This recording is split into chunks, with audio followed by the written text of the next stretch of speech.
I just don't know where it's at. Ladies and gentlemen, episode number 417 live. Let's go. Welcome to WCW Starrcade. And tonight, Vinny K, the champions, and all the superstars of the Starrcade roster are beginning their journey to the second annual Archiver's Slammiversary, the biggest show of the year, the final show of the year. It is going to be a thrill ride, and we are en route tonight. Starrcade putting on a 9-match epic card, 7 championship matches. It is going to be an absolutely fire evening. And joining us on the broadcast, already ready to rock and roll and get that electricity flowing, we have the great Glenola.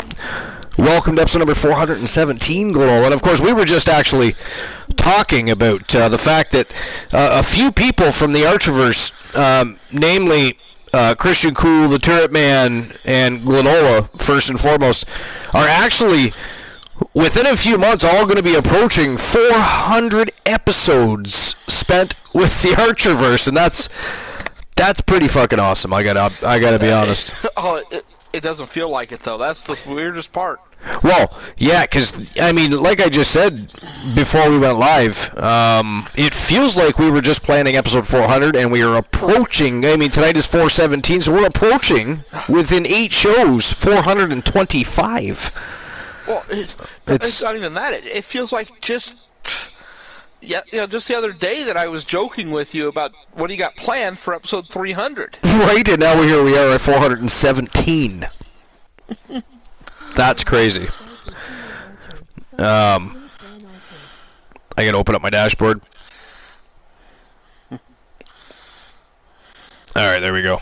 Alright, so, but anyways, how was your day? I mean, I had a very interesting evening last night, as you know. 3.5 feet of snow. 3.5 feet of snow. And we had to shovel and snow blow right up until about 4 a.m. It was ghastly. I mean, even for Canadian weather, that is ghastly. You know? And hello, Krondos. How's it going? What's going on, Krondos? Welcome in. Life is in the house as well. Welcome in. Life is great. And Glenola already opened up some betting lines for the first match of the night so far. It's going to be a great evening tonight. I mean, again, the Wolfpack, Vinny K, and the rest of the roster are all gunning towards the next big dance, the next big SPV of 2022. Biggest show of the year, the final show of the year. It's going to be a fantastic time. But tonight, the journey to that show begins for the Starrcade roster, so it's going to be a lot of fun. 9 matches, 7 championship matches, and epic in-ring action. It's going to be a lot of fun. Redo that shout out. Whose shout out did you mess up? Crondo. I forgot to remove the @ symbol, so it says @CrondosBR. Oh, gotcha. Yeah. But anyways, yeah, what were you up to today? Did you do anything exciting, or? I know sometimes you go and do voluntary things for your church. I did the music this morning for the church, and then I spent the afternoon just kind of laying around, watching streams a little. He was drinking some games. He was drinking rum and singing "Kumbaya" in his underwear, ladies and gentlemen. That's what he was really up to. I do have some rum upstairs. What kind of rum? I don't. Captain Morgan spiced. Yeah, well, you know, out of all the rums that exist in the world, that is still one of the best. And I'm not a big rum fan, but I do like Captain Morgan. Yeah. There we go. Life says, I'm not going to lie, I've been fighting off sleep for the past 2 hours, so I may not be long for this show tonight. Well, how dare you, Life? Ghastly. But actually, we're going to read a couple things from the dirt sheets. One in particular that Glenola and I are still holding back a little bit, because I mean, it is very amusing. So we're going to get to that. Oh my god, I can't wait to get to it, because I'm very intrigued to know what it is, and you're all going to find out exactly what I'm talking about in just a few moments. But Life, once we get through a couple of, the 411 from the dirt sheets, we're going to get the show on the go, and we'll continue the dirt sheets, and of course between the ropes as the show goes on. So you'll probably get to see a couple matches. Go get yourself a Coke, have a smile, shut the fuck up, watch the show, Life. How dare you? But anyways, And by special request. By special request. There we go. What did you do? I banned the host. Gotcha. Who requested that? Nobody requested that. Yes, it was. By who? Yourself? No. But it says, somebody please ban Archer. I don't even see that on my screen for some reason. Somebody please ban whoever said please ban Archer. Whole comment was, how dare you not start this sooner, Archer? Somebody please ban Archer. How dare you be impatient. But since you mention it, I do have to read this. I mean, I promise we will get the show started in a few minutes, but I gotta check this out. Wrestling Headlines has an article from an hour ago, and it is entitled, Vince McMahon once thought top WWE star was the Drizzling Shits. The Drizzling Shits. I think it's maybe Elijah Archer. I mean, Elijah Archer. He never wrestled for Vince McMahon. So this was, again, it's Wrestling Headlines, and it was published by Andrew Ravens. We've read Andrew Ravens' articles before. So Vince McMahon, oh my God. Vince McMahon wasn't always a fan of Chris Jericho, who is currently one of AEW's biggest stars. What do you mean he's one of AEW's biggest stars? He is AEW's biggest star, you moron. But anyway, in the past, WWE management has held its wrestlers to the highest standards, rarely publicly praising their prior accomplishments. When Jericho entered the company in 1999, this was definitely the situation. He mentioned the following during the Jericho Chronicles Q&A segment of his Talk is Jericho podcast. He said, and quote, I almost got fired about a month in. I got called into a meeting with Vince, JR, and Blackjack Lanza, and Vince said, the problem with you is the drizzling shits. But McMahon's critique of signed Jericho didn't end here, as he apparently added, you're not worth the paper your contract is printed on. You're green as grass. Wow, I'm trying to remember, because I was always a Chris Jericho fan, and I can't recall a time that when he entered the WWE, he ever looked green as grass. Even more strange is because Vince McMahon loves Chris Jericho now. And Chris Jericho is basically a Vince McMahon guy, working for AEW, which is even funnier. But that dude was never, ever green as grass when he came to the WWE. He was, if anything, much better than most of the other talent on the roster at the time. Were they bigger stars than him at the time? Yes. Were they better wrestlers than Chris Jericho? Oh, hell no. Oh, hell no. So, completely disagree with that, but it is what it is. I actually thought it was going to be... I didn't expect it to be Chris Jericho, did you? Well, no, not at all. No, that was a complete shock for me. I was like, Chris Jericho? Did maybe, just hear me out here, but maybe Vince looked at a particular I got Mick Foley at WCW, where all Jericho did was apologize and then blame somebody else. Apologize and blame somebody else. Apologize and blame somebody else. You know? Life is great is Kenny Omega today. And speaking of Kenny Omega, there is actually information on Kenny Omega today as well. Regarding his... not on the chat tonight? Oh, I am the dead man. Yeah, Woozy's not here at the moment. I don't know if he's planning on jumping into the chat later, but I know he's not here at the moment. I'm going to go ahead and refund that. Okay, please do. So this is another WrestlingInc.com article, backstage update on Kenny Omega's New Japan Pro Wrestling status. And it's by Kelly Alouette. As reported earlier, Kenny Omega issued the challenge for his first New Japan Pro Wrestling match since 2019. At the New Japan Pro Wrestling Stardom historic 10-over event, Omega appeared via video to challenge IWGP United States champion Will Ospreay to a match at Wrestle Kingdom 17. I gotta tell you, I would watch that match. I mean, Kenny Omega versus Will Ospreay? Take my money. I mean, that would be a fantastic match, especially if it was coordinated and done correctly. All right? We'll see what they do with it. But anyways, Fightful Selectors reported the conversation started this summer about Omega facing Ospreay in New Japan Pro Wrestling. It was noted that Rocky Romero played a huge role in facilitating the match and helping it get cleared.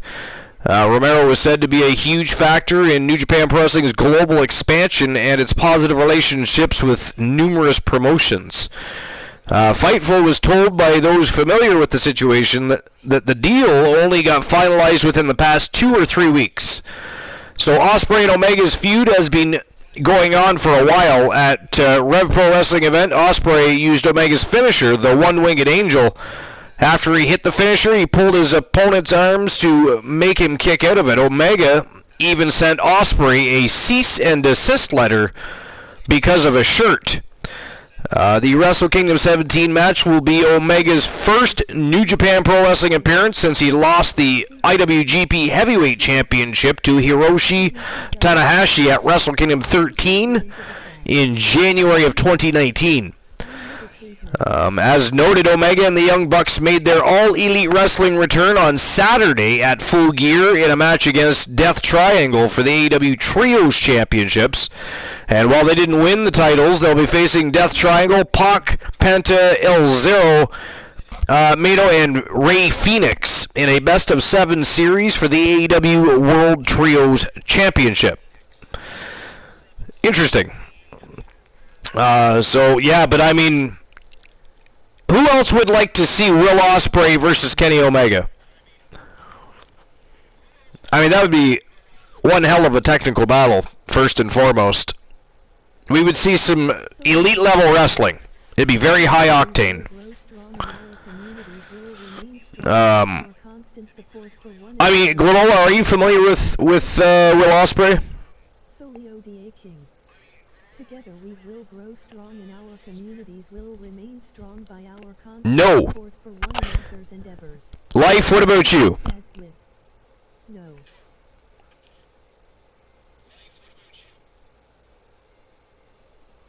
Or anybody else for that matter. Is anybody else familiar with Will Ospreay? And would you be interested in a match between Ospreay and Omega? Not that they haven't been rivals before, but would you be interested in a new, let that rivalry rear its ugly head and watch those guys go to battle in the ring? What do you guys think? Little King says, never heard of him. Okay. Can't say I've ever heard of him. All right, well. At some point after the show, you could probably just YouTube him, but watch some of his matches. He's quite spectacular in the ring. All right, so Michael Myers has heard of him. All right, are you a fan of Will Ospreay?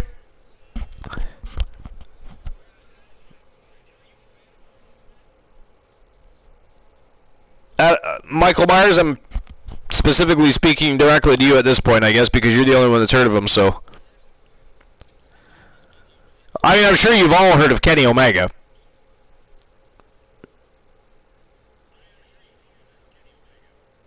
You guys must know who Kenny Omega is. But, anyways, I mean, those guys would put on a wrestling clinic. It'd be a fantastic match. And I would be interested to watch that. Yes, 100. I'll look him up after the show. LOL. Yeah, for sure.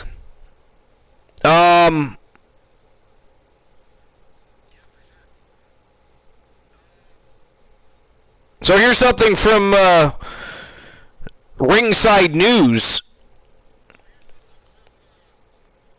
And it was published by Subhajit Mukherjee. We've read many articles of his. And this is about AEW. It says, Tony Khan says CM Punk never asked him to move Colt Cabana to ROH. And I know that's been a bit of a topic of conversation as of late, whether or not that actually took place.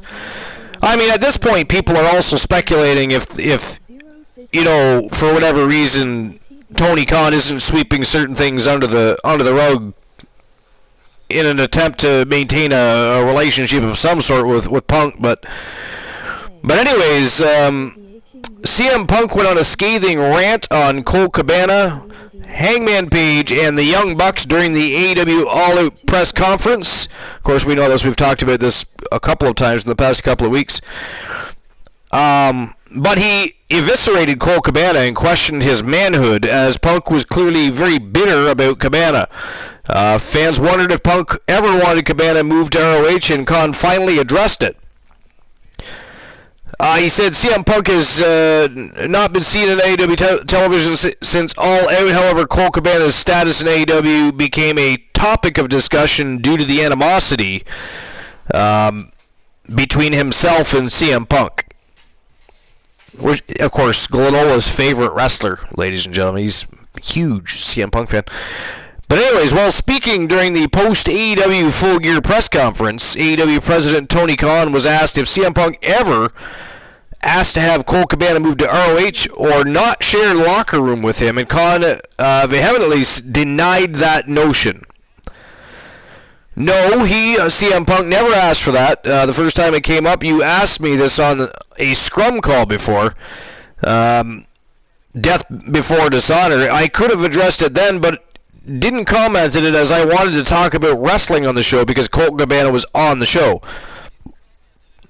CM Punk was also called out for being obsessed with Colt Cabana. Colt Cabana's surprise AEW Dynamite appearance also became a huge talking point for good reason. Regardless, we'll have to wait and see what will become of CM Punk in the end. Even though I'm pretty sure we all know what's going to be going on with CM Punk, they're probably going to buy out his contract, right? Here's something interesting. Do you guys all know who Jamie Noble is? You guys familiar with Jamie Noble?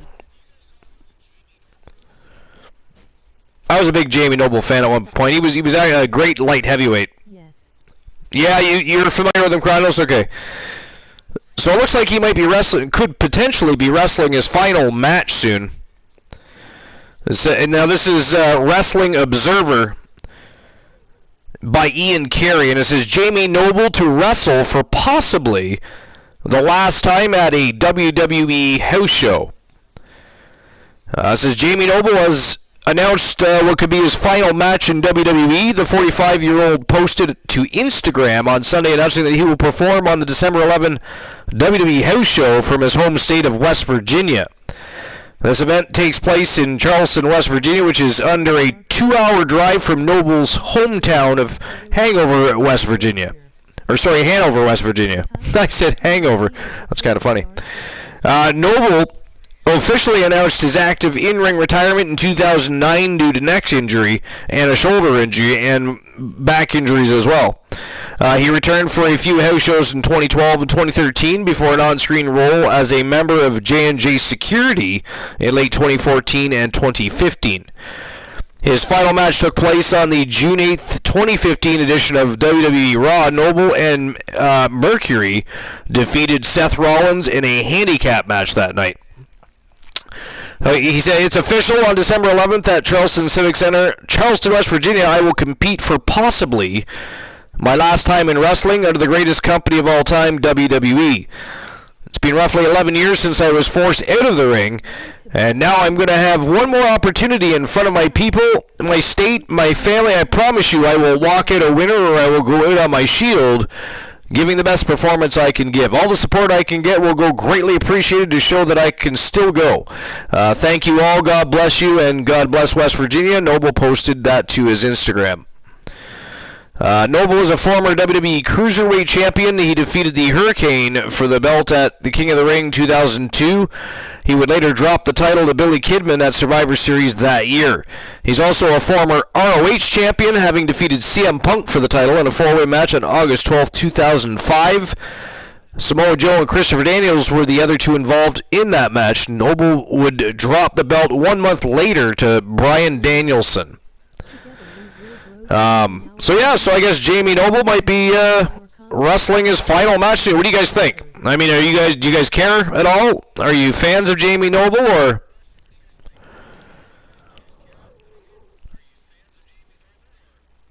Chrono says he, after retirement, he became a security guard for, yes, I know that. All right.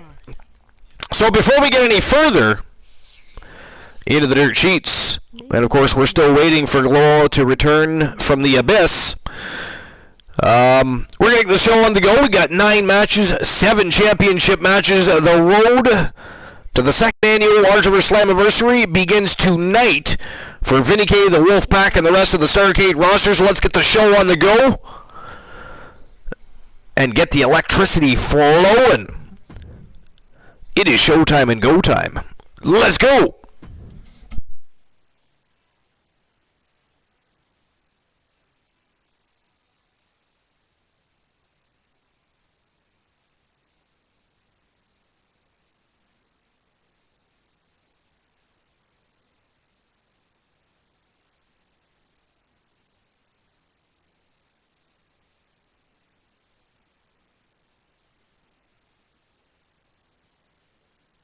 Bet.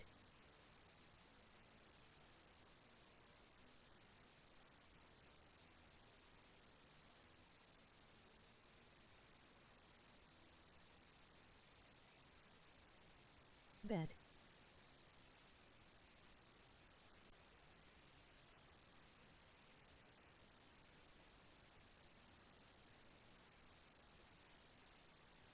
Bet. And here we go. WCW Starrcade ready to roll. We're going to get our first match underway in just a few moments. I, of course, have to get the betting lines open because the great Glenola has already opened the betting lines. And now Leo the King is opening betting lines as well. Leo, I believe Glenola has already opened all of the betting lines for the evening. Reluctant compliments from the co-host. You'll just have to wait till Glenola returns. I'm sure he'll be more than happy to give you compliments reluctantly. I believe he's just taking a breathing treatment at the moment. I heard him have a bit of a cough there, so I'm assuming he's getting that under control before he returns to go over one of his lists. Sorry, I'm still catching up with the chat. Not me. Sorry, I missed something there. Glenola opened up to 6. Oh, okay.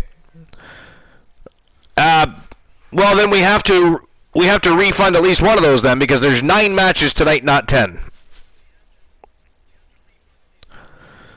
So as soon as Glenola gets an opportunity, I'm sure he will refund you for that, Leo. But anyways, I'm going to get the betting lines open for the first match of the night, so just give me a moment. If I have to. I guess if you are going to make me. I redeemed the compliments for a friend of mine, CM Punk. He gotta shower him with. Alright, here we go. So who walks out with the W? And actually, this is a tag to brag elimination matchup, so who walks out with bragging rights?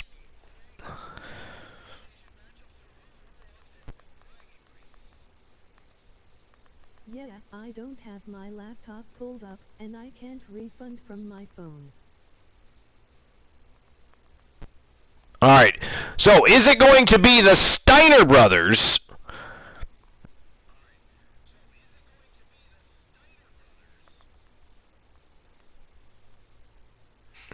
Not the Asteroid brothers. What the heck is wrong with this phone?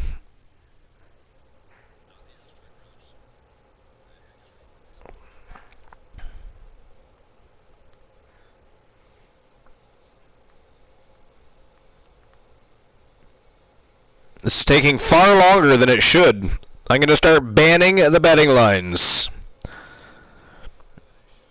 Alright, there we go. So is it going to be the Steiner brothers or Tons of Funk? We got 3TV Reese, 3TV B, and of course I'm Just Key.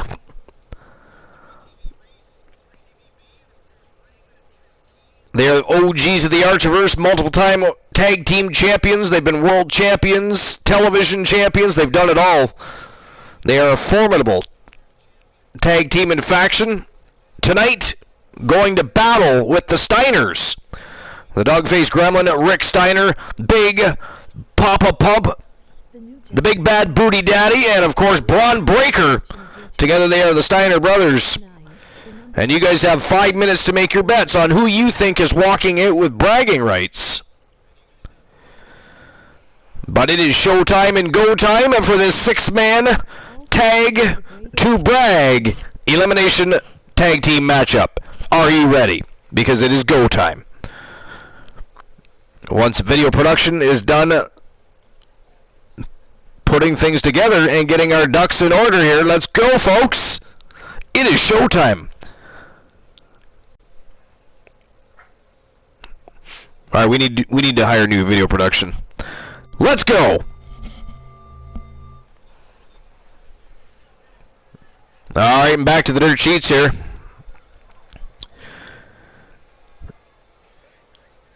The following contest is a 6-man tag team. So here's one from Wrestling Observer, and it's by Brian Rose. We've of course read articles from Brian Rose before, and it's an article from today, and it says AEW Full Gear Review is 5 hours too much.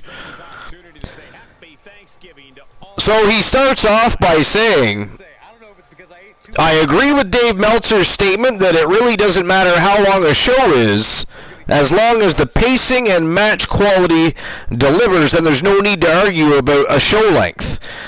Some of the best New Japan Pro Wrestling and AEW shows have hit past the 5-hour mark, yet were still great because everything delivered. Full Gear was not one of those shows. Not to say it was a bad show by any means, as there was some tremendous wrestling on the show. It was better than most of Crown Jewel. Big shocker. I mean, Impact Wrestling put on a better. I've only watched part of one Crown Jewel ever. I've never actually watched an entire event. I just don't support it. But anyways, it was better than most of Crown Jewel. For example, it's just that by the end of the show, I was glad it was over. It's all about pacing, folks. MJF ended the show as AEW World Champion, a finish that was absolutely the right and perhaps only. Of course, it was the only. See, I hate when they. I mean, why do they say such things, Lenore? I mean, they just. Of course, it was the only. Who else were they going to put the belt on? Who else were they going to put the belt? I mean, anyways, I'll move past it. I'll pretend they didn't say that. That's what I'll do.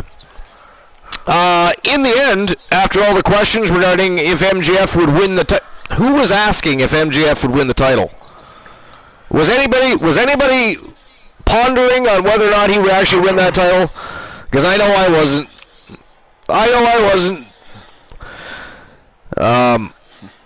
Anyways, he fooled us all yet again by joining forces with William Regal and knocking out Jon Moxley. Now, who also didn't see that coming? Right? William Regal's his idol. You know, I mean, even though they had that standoff, and I mean, William Regal left the door open for him to reach back out to William Regal. I mean, that set the whole thing. Anyways. It must have been, I mean, this guy must be an AEW fan, right?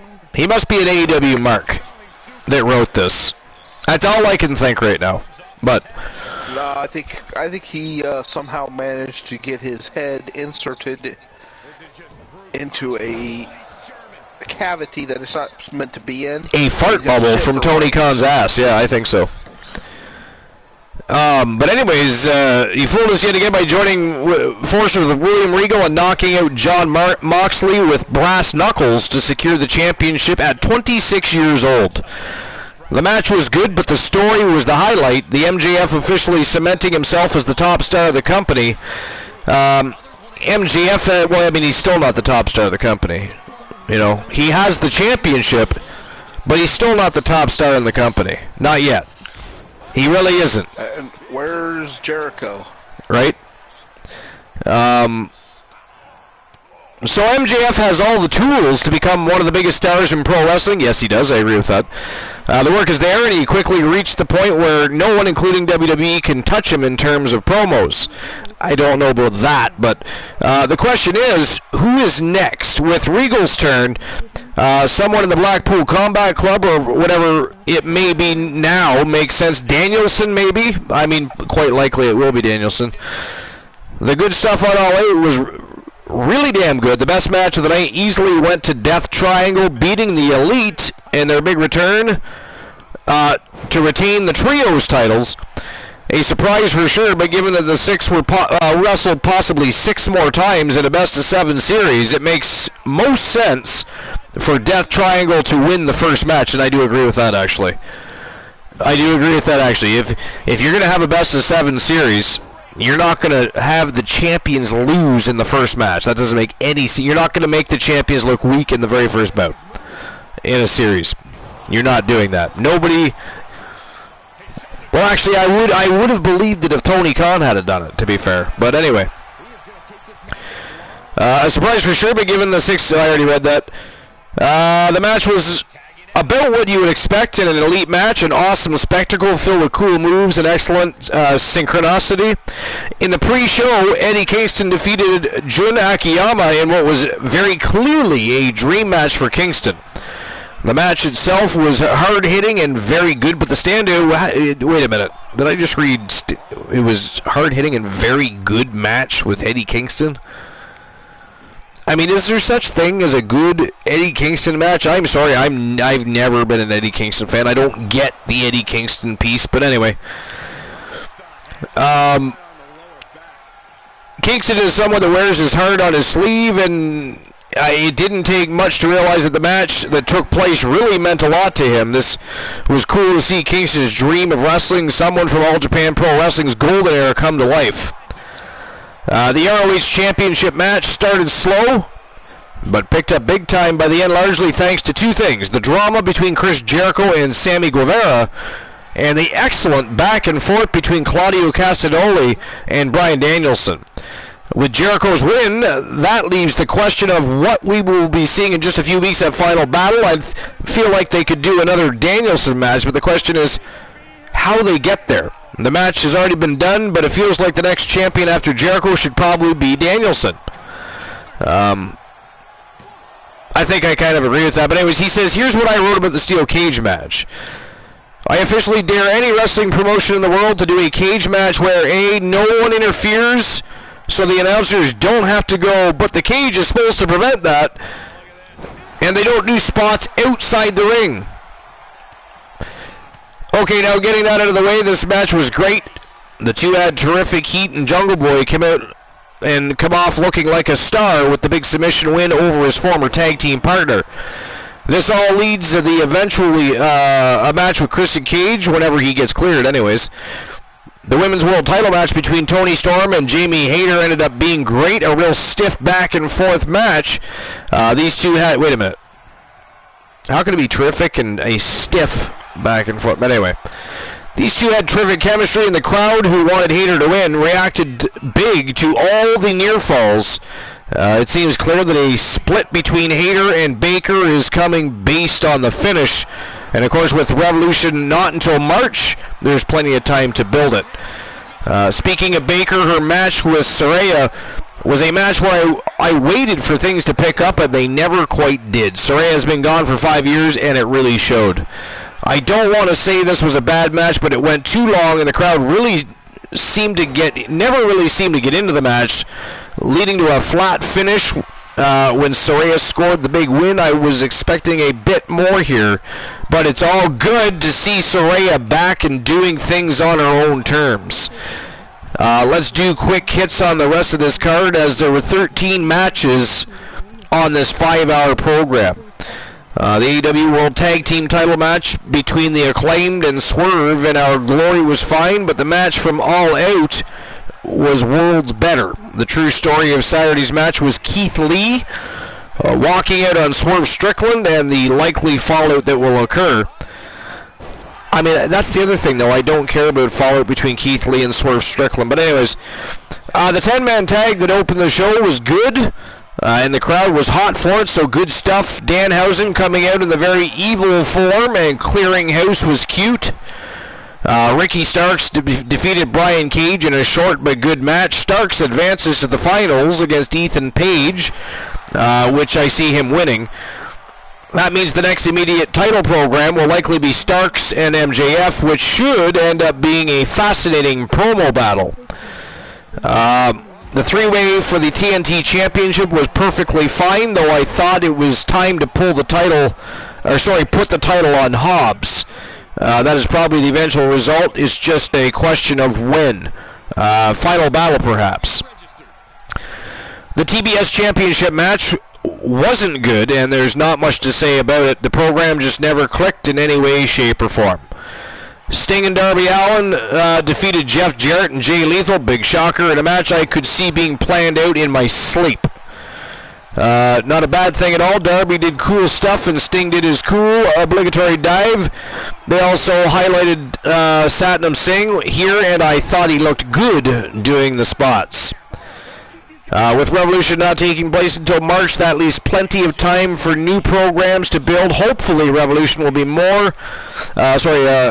little tighter than Full Gear here. So, they were saying basically Full Gear good, not great by any way, shape, or form, is basically what they're saying there. And now I have some more news from Full Gear, actually, Archie. Ooh, okay, let's go. This is from yardbarker.com. Posted yesterday. And Angel Arambles is who wrote it. It's Aaron Balls, but yeah, I know who you mean, though. Okay. Aaron Balls? I'm sorry. That was cruel, but funny.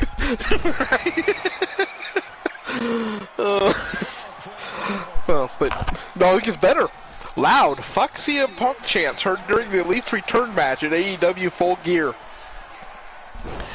AEW fans have apparently moved away from CM Punk, or at least it seems that way for the fans who attended AEW Full Gear in Newark, New Jersey. There was a loud "fuck to the CM Punk" chant during the trio's title match between Death Triangle and the returning Young Bucks and Kenny Omega. As you can see in the clip below, which you guys can't because obviously you're not seeing what I'm seeing. It begs the question, though, was the fuck CM Punk things, was that just, for lack of better terms, fabricated for the sake of the show? I don't know. It also happened earlier this month. Because they tried calling out Matt Hardy for it. And Matt's like, no, I wasn't involved with it. But his wife turned around and said, I was. It's hilarious. See if I can, But when the Elite returned, they actually came out to the theme, Carry On Wayward Son.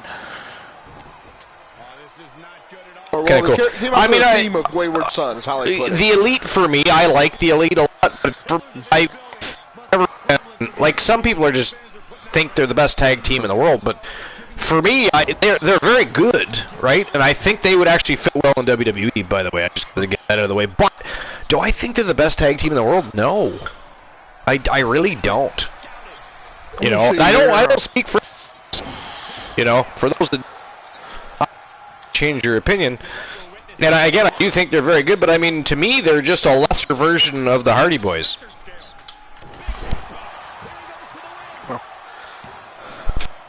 Yeah, I really don't know. Not better wrestlers than Hardy, but better wrestlers than Matt, actually. I'm trying to see if I can find that thing with where Matt was responding. Oh, I don't know. I'm not going to find it right now. When we were talking about Eddie Kingston, Kingston is a bald guy. Failure Impact and at WWE, mid at NWA. He is one of the I curse and I hardcore stuff, and that's why I'm guys. I agree with that. Very well chronoed. Well said. But yeah, I had found that, and oh wait a second, It's while searching for that I found the thing about or from Matt.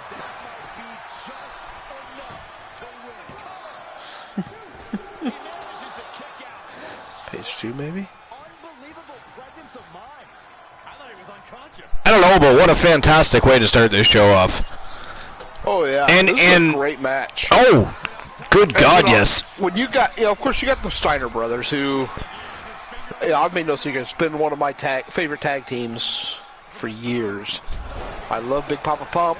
Yep, me too. The Dogface Gremlin. And now we got Braun Breaker, Little Pump, Little Papa Pump, except for he's actually Rick Steiner's son. But if you look, it's funny, because he looks like his dad. He's bigger than his dad, but he looks like he's going to be a huge boy.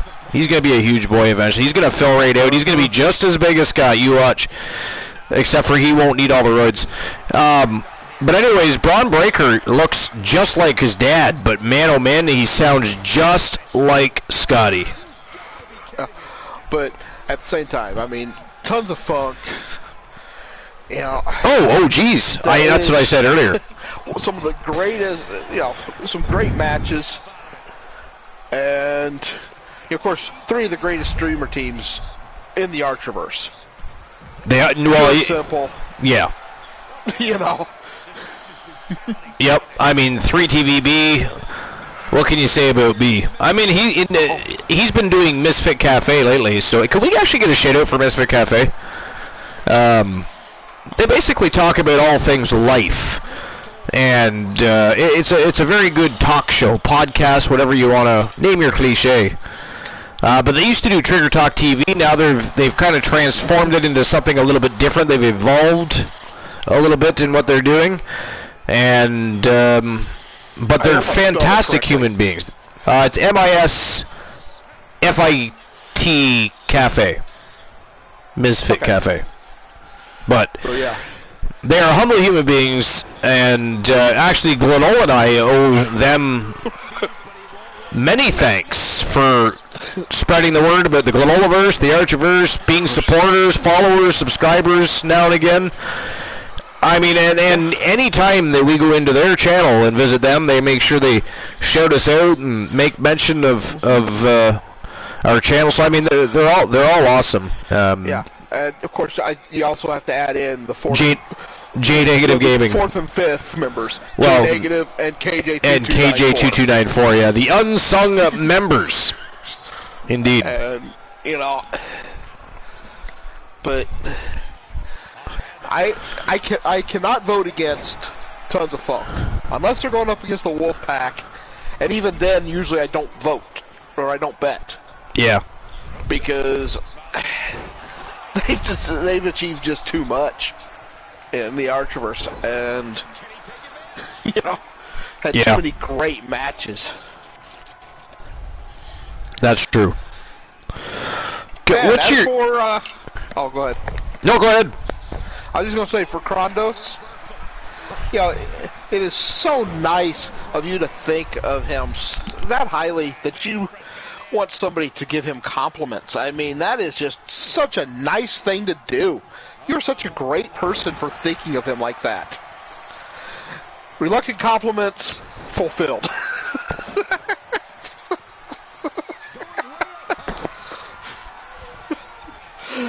Back to you, Archer. Yeah, I mean, at least you didn't go on a big 20-minute long rant like Cool did one. Do you remember that one compliment from the Goes? I can't remember who. No, I'm not saying it wasn't actually 20 minutes, but it was a long time. I forget who did it though, and he just went on and on and on and on, and I was like, "Holy shit! Did you prepare that ahead of time? Wow! I mean, that was like the best compliment from the Goes ever on the Archerverse." Because somebody who will remain nameless redeemed a silly cool right as he was in the middle or at the end of it. Yeah, I don't know. I can't. I won't say who that was. We wouldn't want to do something like that. We wouldn't want to incriminate. It's not a nice thing to do. To be fair, But hey, so do you guys have snow there at all? I don't believe so. Not now. We had No. a little bit. We've had a little bit of ground, cover, but it usually melts away that night. Yeah. Do you want some of mine? Yeah. I'm looking for something to do with it. Nope. I just need somewhere to put it other than my yard or my driveway. Well, again, I got three. It's on where to shove it. I mean, I got 3.5 feet of it to share with you. 3.5 feet. Much love to go around there. Just send it over to Buffalo. Just said, oh yeah, because they need more. They got more than we did, man. We got about 3.5 feet. They got 6, and they got 4 more feet on the way. The poor bastards. I was gonna say, they wouldn't notice a few more feet. Oh, good lord. Yeah, that's a crazy situation. But yeah, we got pelted pretty good. It was not a fun evening, but. No, I was just curious if you did. Yeah, they haven't got any yet. Which is shocking, kind of. They quite tend to get hit. Oh, look at this. Oh, I thought Reese the Voice Williams was going to eliminate Big Papa Pump there for a minute. I'm just going to grab a drink real quick. My throat is dry as hell, so I need to liquidate it. Liquidate. Don't forget Puppy's coffee. Not liquidate as in, sell it off at a cheaper cost. That was a poor choice of word. Shut up. You know what? I'm just going.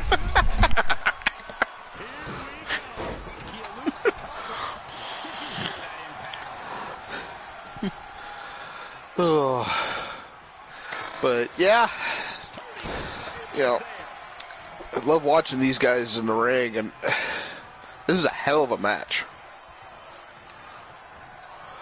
But yeah, 3TVB multi-time champions. Actually, all of them are. And of course, the Steiner brothers, their storied and historic careers.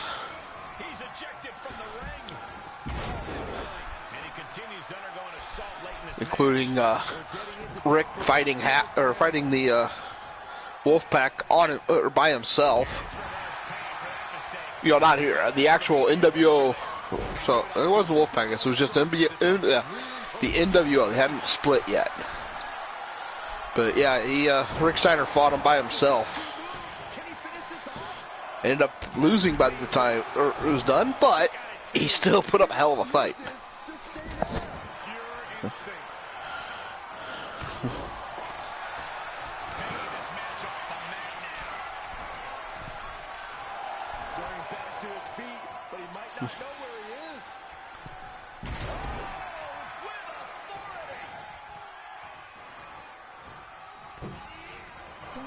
Oh, got thrown off the turnbuckle there. Oh, beautiful springboard DDT.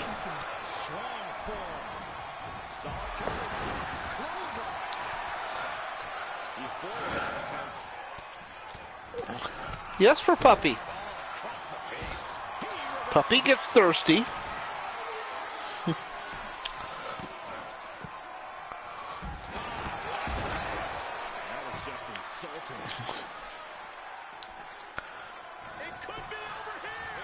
Oh, nice spear. Nice. That was a nice spear. And yes, I'm probably a little behind. I don't know for sure how far, but that's why you don't leave me in charge of the play-by-play. But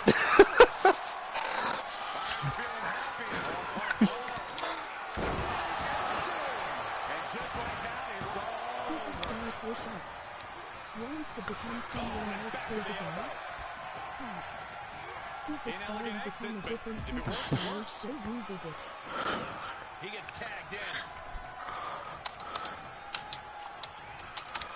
He's positioning himself, closing in. Thanks for coming. Incredible. Can he put this one away? Back to the competitor has been eliminated. From behind. Suplex. Oh, and Braun Breaker just got eliminated. Yeah. Down to the dog face and Big Papa Pump, which don't mean much. I have returned. Wow, I walked in and put my coffee down just as Braun Breaker got eliminated. Well, I mean, not that I was betting on who was going to get eliminated first, but I never would have thought that Braun Breaker was going to be the first one eliminated from that match. If anybody, I would have thought Scott Steiner. And I know that sounds like a weird choice, Glenola, but I thought he would have got eliminated first. But Tons of Funk up 3 members to 2 now in the tag to brag. What did I miss besides that? Any villainy? Can't be villainy. No real villainy. Crondo says Scott is holding on. Did we get shoutouts for everybody yet? I think I've gotten everybody. Did you? Okay. I did miss somebody in the chat. Hold on.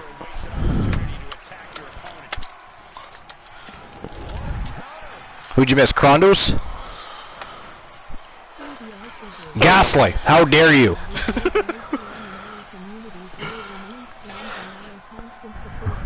Big Papa Pump coming back in. Nobody else I hadn't seen, but it appears like I do have everybody. So.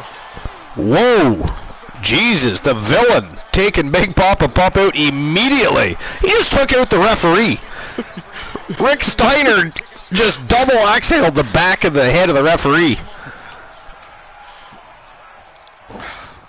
You want a tree of knowledge or rotten fruit, huh? Tree of knowledge or rotten fruit? Who's getting that? You? Me. All right. Well, I was just the king. All right. Well, I had another article to read, but I'm curious. You got to come up with something. Yeah, all right. Oh, Big Papa Pump is on a rampage. Look.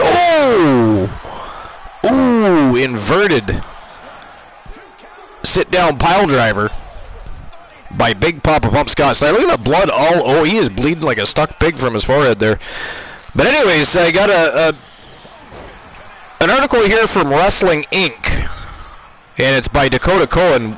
We have read a few of Dakota's articles before. And it's from a couple of days ago. But the title is Chris Jericho has Olympic-sized plans for pro wrestling. So that got my interest immediately. I'm quite intrigued by that.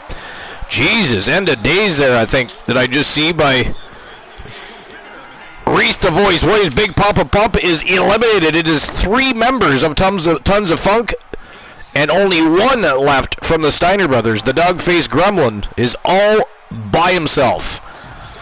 And he's looking to take out each and every member of the Tons of Funk faction by himself. Look at this. Look at Rick go. But anyways, professional wrestling has never been a part of the Olympics due to its outcomes being predetermined. However, some people believe that a scripted sport should in fact make its way into the Olympics. And before I go any further in this article, I've said time and time again, if you can judge martial arts competitions, if you can judge synchronized swimming and stuff like that, you can also find a way to judge pro wrestling and put it on a global scale like that. That'd be fantastic. It doesn't matter if it's predetermined. Everybody knows. Gymnastics? Right? Gymnastics. I mean, everybody knows it's predetermined. Nobody cares. Do you know how exciting that would be? And do you know how much, by the way, do you know how much money that would bring to the Olympics? Because that's one of the things that are always a discussion, is where the next, budget's going to come from. I'm telling you, you put pro wrestling in there, people will flock. The money will soar in like it's growing on trees. I think they should definitely do that. But anyway, with one of these people being the current ROH World Champion, Chris Jericho. While on Talk is Jericho, the Ocho explained why he would like pro wrestling to become an official Olympic sport. I literally want to go in front of the IOC, the International Olympic Community, and pitch pro wrestling as an Olympic sport. Now you might go, how can you do that? It's all, now hold on. Stop right there. Gymnastics, pairs gymnastics, figure skating, pairs figure skating. What is that? It's two people working together to put on the best performance possible. And ladies and gentlemen, that is it. That is all. With a score of 3 members to 0. A perfect clean sweep. The winners of the Tag to Brag Elimination Tag Team matchup from Team 3 TV Reese, 3 TVB, and I'm Just Key. They're the All-American Uptown B. Henry, the Reese the Voice Williams, and the villain of the Archiverse, Kareem Key Woods. They are tons of funk. And hello, Denise Grande. Denise Grande, how you doing? Welcome into the show. Welcome to episode number 417. Is it a bit of a delayed edition of WCW Starrcade, which normally airs on Friday nights? But welcome in. Appreciate you stopping by. How are you this evening? I'll issue the payout for that. Give me a moment. Okay. I thought about making you nervous and asking you, what you meant by tons of fuck, but... Tons of fuck. I decided that'd be nice. And there we go. The payout has been issued. All right, on to the second match of the night. I totally agree with it. If you can judge synchronized swimming, pairs ice skating. Yep. Well, that's what he's saying. If you and what are they? They are two people working together to deliver the best performance possible. I agree. If you can do that, then you can do pro wrestling. It's absolutely a no-brainer. All right, so the second match of the night is the Gooner from Team Luke the Gooner. Luke Balmer taking on the Brian Kendrick in the second match of the night. Of course, the Gooner's been a quick rising superstar with the YTD Academy and is looking to push him further into the spotlight, maybe even land himself a home, maybe on Starrcade, who knows, maybe on Wrestle Wars. He would like to make that jump to the main roster. Tonight he's going to look to impress the masses by defeating the Brian Kendrick. Can he do it, though? Can he get the job done? What do you guys think? Oh, I actually think he's got a good shot at it. And that's to not take anything away from Brian Kendrick. I actually was a Brian Kendrick fan. Yeah, I was a Brian Kendrick fan too. Especially in WCW. Well, I liked it when he was in the tag team with Paul London. Yeah. I thought they were an awesome tag team. I kind of liked him with Rey Mysterio. Yep, no, he was. WCW. Yep, no, he paired good with. Was it the Filthy Animals? I believe is what they went by. All right, here we go. So who's walking in with the W? Is it going to be Brian Kendrick or the Gooner? 5 minutes to make your bets. And there you go. Betting lines are open. It is officially showtime and go time for matchup number 2 here at WCW Starrcade. Let's go. All right, I'll get back to that article because it's very interesting, and I completely agree and agree with what you're saying as well, Guanola. So here, so he wants to go in front of the committee. He said, again, I'll repeat what he said. He says, paired gymnastics, paired figure skating, what is that? Is two people working together to put on the best performance possible. There's no way we could not do the same with pro wrestling. Absolutely true. While professional wrestling is not currently a sport in the Olympics, amateur wrestling is part of the Summer Games. Currently signed to WWE is Gable Stevenson, an amateur wrestler who took home the gold medal at the most recent Olympics in summer 2021. Prior to Stevenson, WWE Hall of Famer Kurt Angle famously won a gold medal with a broken freaking neck. Following his Olympic gold medal win, Angle went on to win multiple world championships throughout WWE and Impact Wrestling and became a Grand Slam champion in WWE. While Angle is the only gold medalist to go on and have a successful WWE career, stars such as Bad News Brown, Mark Henry, and Chad Gable also took part in the Olympics as well. So what do you guys think? Sound off on that. What do you guys think about pro wrestling being put into the Olympics. Do you think that's a good idea? Do you think they can pull it off? And hello, Mad Dog. What's going on, Mad Dog? Welcome in.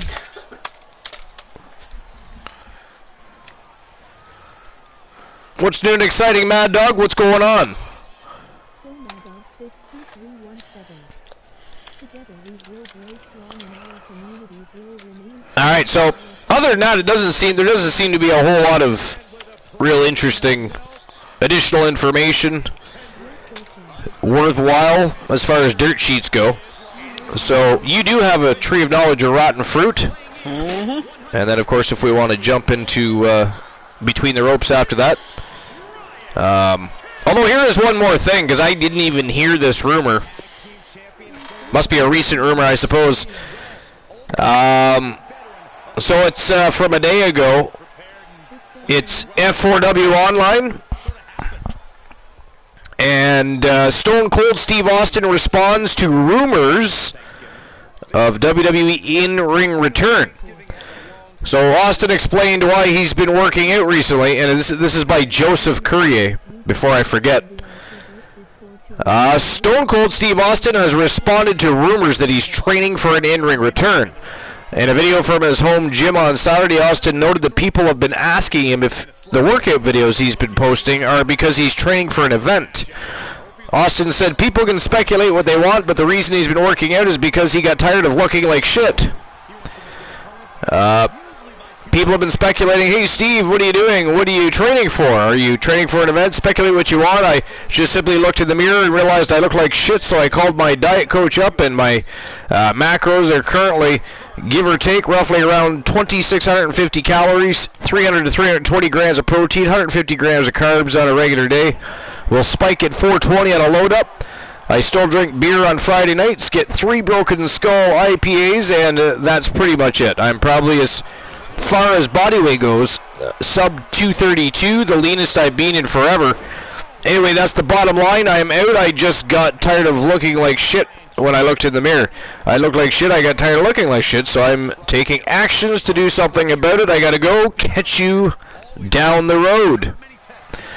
Fightful reported earlier this week that following the retirement of Vince McMahon, WWE's new regime has made an official offer for Austin to wrestle another match. It's not clear if that potential match would be at WrestleMania 39, an event in Saudi Arabia, or somewhere else.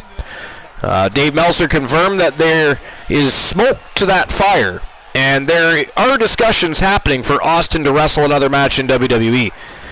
At WrestleMania 38 this April, Austin returned to the ring for his first match in nearly 20 years. Austin defeated Kevin Owens in a no-holds-barred match in the main event of the night, of night 1 of WrestleMania 38. The match wasn't officially announced in advance, with WWE instead promoting it as a KO show segment and teasing that Austin could get physical.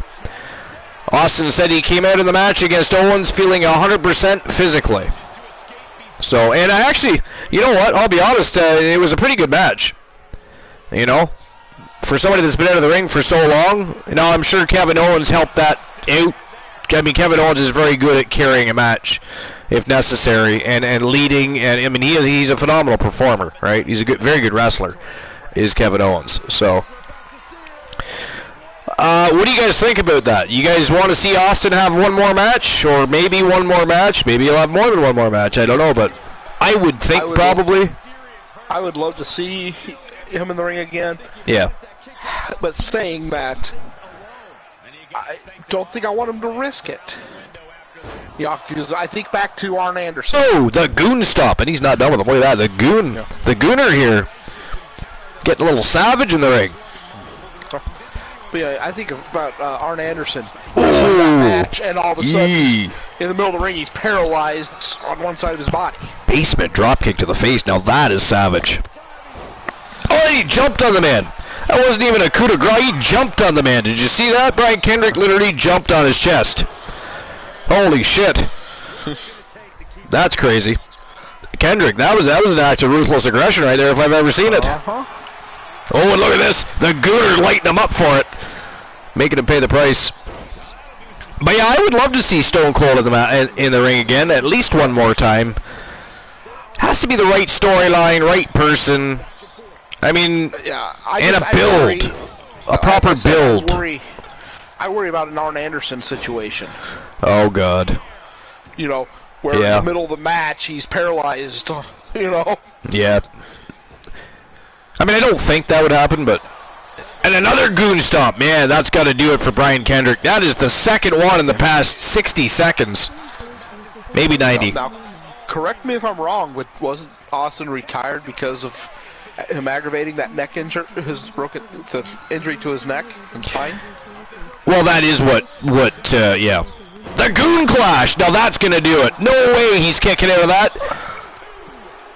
And that is it. That is all, ladies and gentlemen. The winner of the match from Team Luke the Gooner 94.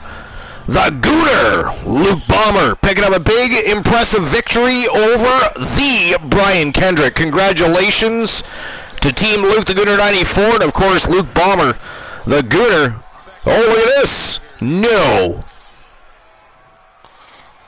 Wow. Now that I did not expect. When was the last time the Brian Kendrick lost a match and left gracefully, much less shook a man's hand? Good God. Big win, though, for Team Luke the Gooner. Very impressive, and congratulations to the Gooner Luke Bomber. That was fantastic. Again, he's looking for a permanent home on the main roster going on. I mean, he's been a sensation over at the YTD Academy. What do you think? Were you impressed? Well, and I'll be honest with you. I can't reveal too much, but there are some eyes on him. Oh, good God. The Wolfpack, I mean, they're going to end up like the NWO in the latter 90s. They're going to have an entire I'm not saying roster in their faction. I'm not saying they want to recruit him, but you know, he would be great competition. Well, I'm thinking after recent things that transpired over YTD Academy, and then this win tonight. I mean, to me that was an impressive win. I thought he did a great job in there against Brian Kendrick. Yeah, looked fantastic, I thought. What do you guys think? Were you guys impressed by the Gooner? Yes or no? Let me know. In the meantime, I'm going to get the payout issued. And we're going to move on to the third match of the evening, ladies and gentlemen. Well, Yes. somebody said yes. Who was that? Krondos. You were impressed? The King says, yes it is. Yeah. I mean, the Gooner looking good. Very impressive. All right, there we go. The payout has been issued. And I'll start the betting line for the next match of the night. The next match of the night, incidentally, for the Women's Pure Wrestling Championship, the reigning defending champion, Britt Baker, DMD, representing Team Joe Link, and of course the Outlaws, taking on the real baddest woman on the planet, fuck Ronda Rousey, the Viking Rose Brewer, the winningest superstar in Archiverse history, the most decorated. She is a savage, and she's looking to wear gold one more time. Of course, that belt's platinum, but that doesn't matter. How dare anybody for suggesting or thinking that while I'm in the middle of a rant here. Stop it. But anyways, mention, one part of the ladies of the Wolfpack. One half of the Wolfpack gals, to be specific. Speaking of which, did somebody not recently challenge the Wolfpack gals? Who the hell was it? I'm trying to think now. I'm pretty sure I saw it in YTD match requests, and I think I did. Came across the computer screen, and it's, what the hell's going on here? Somebody's challenging the Wolfpack gals. I feel like it might have been. Was it Team Joe Link? Might have been. Let me see what I find here.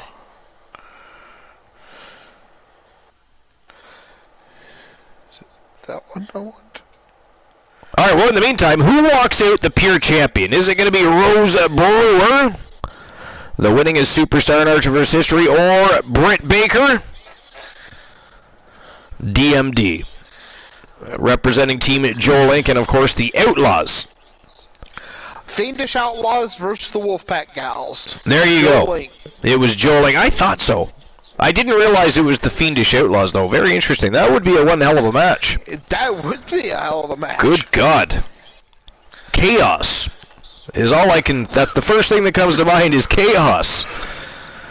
All right, so the betting lines are open. You guys have 5 minutes to make your bets. And in the meantime, it is showtime and go time for the Women's Pure Wrestling Championship, and this is a submission matchup.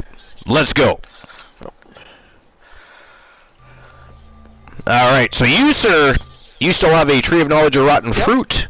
Now, this isn't from me. This is a member of my family. Okay. But a member of my family had found out a politician had been lying to his face. It was a state legislator. And it was coming up to election time, so it was my grandfather, I'll just go ahead and say it. Him and a couple other people in town got together the night before the election and printed off a bunch of cards with a candidate. Now, this candidate had no clue they were running until, the day of the election, basically. Okay. And they stood outside the legal distance from the polling areas, and they handed out these cards. The legislator lost by a landslide to a write-in candidate that didn't even know they were running. Because he pissed off my grandfather. And he went all savage on them and ruined it for them at the polls? Yeah. Basically, my grandfather and I think 3 guys, they decided, okay, well, we don't trust this guy anymore, so we're going to put our own guy in there. Well, and I don't believe it was on a live show or anything, but since I'm pretty sure I've already heard this story before, because I think we've discussed it for one reason or another, I will say true. Okay. We'll let the chat decide what they think. Do you think he's full of shit, or do you think he's telling us the truth? I hope everybody enjoyed their turkey as we prepare to kick this match off momentarily. You know what, guys? Aside from my family, But Baker, the reigning defending Women's Pure Wrestling Champion. Leo says true. Leo the King. Ooh, Carter says bull. Doesn't believe you. Thinks it's absolute BS. A scandal, if you will.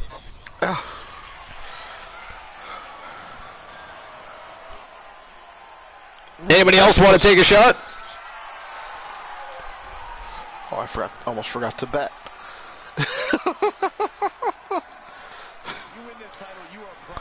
Did anybody get the Discord link for Denise Grande? Okay. All right. I put it in the Discord. You put it in the Discord. What? That'll be helpful for her. No, I put it in the chat. Perfect. Thank you. I was just slowly catching up on the chat. There, so, if it's not the right one, then it's not the right one. I get everyone that's programmed into the commands. Leo the King says, if Boss was here, I am betting on true, but I'm going with bullshit. Yeah, he probably would say that. Well, it's actually true. Now this was back, I don't know, the 40s and 50s era. When a lot of things were still done with handshakes and that. My grandfather was not a rich man, but he was well trusted. And I think he was part of the mafia. How dare you? No. But, according to my dad, it was not uncommon for a state legislator to have dinner at the house. Especially during campaigns. Just had a lot of politician friends.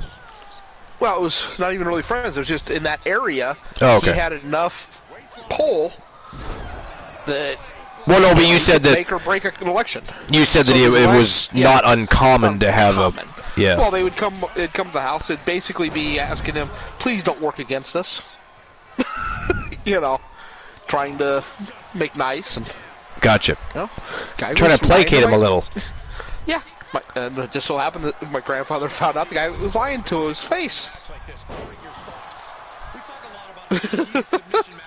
Well, sucks to be him. And who was it that won it in his place? Like, was that guy supposed to be? Was that guy supposed to be the guy that would win, or? Yeah, the one that won was the write-in candidate. Wow. That they chose the night before the election. The night before the election, and somehow still won. Wow. Well, I mean, if that doesn't show you pissed off the wrong people, person in general, really, but yeah. Holy crap. Oh! Curb stomp by Britt Baker. And look at this. It looks like she's slapping on the rings of Saturn.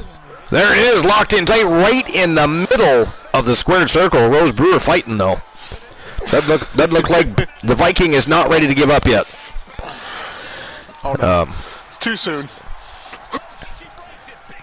But yeah, I'm almost positive that you and I, for whatever reason or another, had discussed that before. Yeah, I don't remember why. Yeah, I can't remember why either. Oh, big right hand dropped Britt Baker. Okay, guys, I'm going to give everybody a choice here. Do you want a brain-breaking list, or do you want the list I'd originally chosen? I mean, I say do both. but I have a list too. We are going to share with Archer tonight. How dare you, Mr. 50 billion lists? Oh yeah, I forgot to go back and find your list so I can steal from your list too. Oh my God, were we talking about that already today, or was that before we went live? When you stole Boss's list, like, I know you didn't do it on purpose, but because Boss Apollo, ladies and gentlemen, actually comes to the show prepared with a list for once, and now, to be fair, he was the one that decided to take the brief, hiatus. And Glenola swooped in and joined the broadcast. But he comes back, and Glenola had literally started doing the very list that he had chosen and brought to the broadcast that night. Oh my God, that was funny. What, about 3 into the list when he realized that? Yeah, something like that. Yeah. He had come back, and he was like, "Hold up, what's the list? What's the list?" And you told him, he goes, "That's my list. You stole my list." Oh, frig, that was funny. That wasn't an exact quote, by the way, but I mean, it was something similar along those lines. Now, Archie, do you want to go first, or do you want me to do my first list and then you go? Yeah, you go first. Okay. Well, we're going to break brains ahead of time. This way Archer's list can help to mend it a little, maybe. Oh. Hey. We hope. This list is from whatculture.com. It's dated November 3rd, 2022. It's Michael Sidgwick. Some of you may know who I'm talking about. You bastard. And it's 10 things You're going to make my ears bleed. About wrestling yet.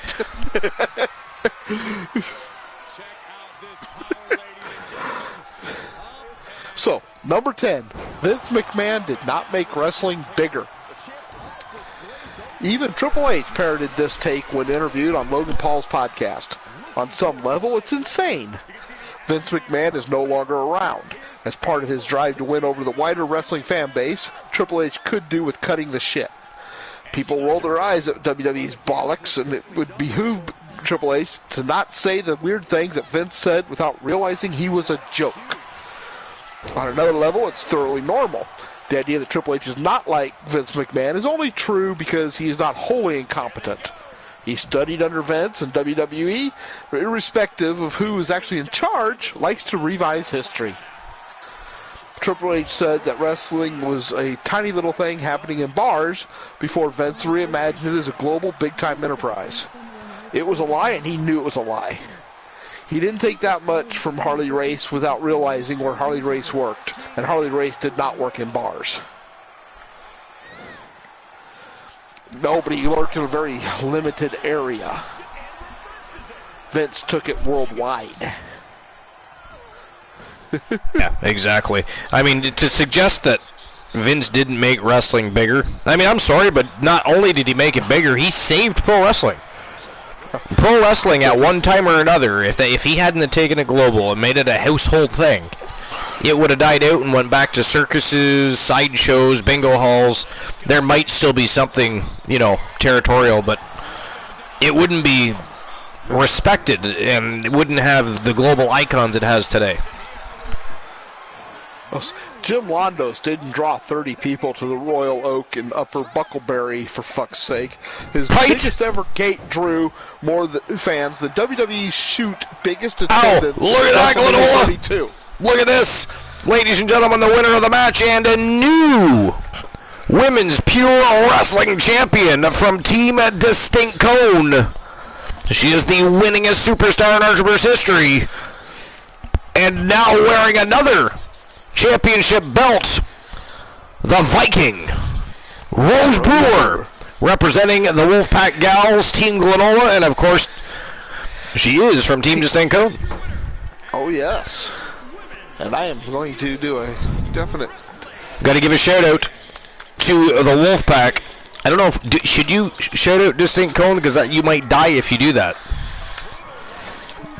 She's not here to stop me from shouting out, and I'm allowed to shout her out. It's anybody else out. I can't shout out on my own stream without getting in trouble. I see. I understand. All right. But so I'll issue the payout for that. Wow, 71% we're siding with Rose Brewer. Oh, how could you not? Even before she was Wolfpack. And there we go, 9,761 Archerverse bucks have been dispersed. I don't know how many times I actually voted for Rose Brewer over a Wolfpack member. Well, all I know is the winningest superstar in Archerverse history just became a champion again. Once. Oh, yes. So again, congratulations to Team Distinct Cone, Rose Brewer, and of course the entire Wolfpack. Another big victory for the Wolfpack, this time from the Wolfpack Gals. All right, next match of the night, and I'll get the betting line open in just one moment. It is for the WCW Women's United States Championship, and of course the reigning defending champion from Team Christian Cool, Erica Ann Smith, putting her title on the line against Alice Blade, a member of the New Millennia, one of the fastest rising female stars in YTD Academy, along with her partner in crime and sister Akira Blade. I expect this to be a very high-octane matchup, and this, I believe, is a ladder match, ladies and gentlemen. So who do you guys think is going to win? Can Erica Ann Smith pull it off and retain, or does the YTD Sensation and Tag Team Champion, one half of the New Millennia, perhaps defeat Erica Ann Smith and become the United States Champion? What do you guys think? Well, I hate to do that. I really, really, really hate to do it, but I got to go with Erica Ann Smith. To do it? Explain. I do. Team Christian Cool. Part of the Funk Foundation. I mean, you're holding that against her. That is just savage. Well, she's part of the Fart Foundation. She is part of the Fart Foundation. She's a pretty fart smeller. All right, there we go. Betting lines are open. Who do you guys think walks out the U.S. champ? Is it going to be Alice Blade or Erica Ann Smith? 5 minutes to make those bets. And in the meantime, it is showtime and go time for the women's WCW United States Championship ladder match. Let's go. Have a great night, Leo the King. Leo the King, how dare you get back here? That is ghastly. We don't leave the Archerverse. Ever. You stay here. The Archerverse.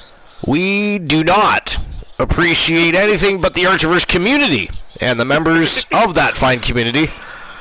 Of which the Archerverse is one. One of the community. So we can appreciate the Archerverse then. We do not.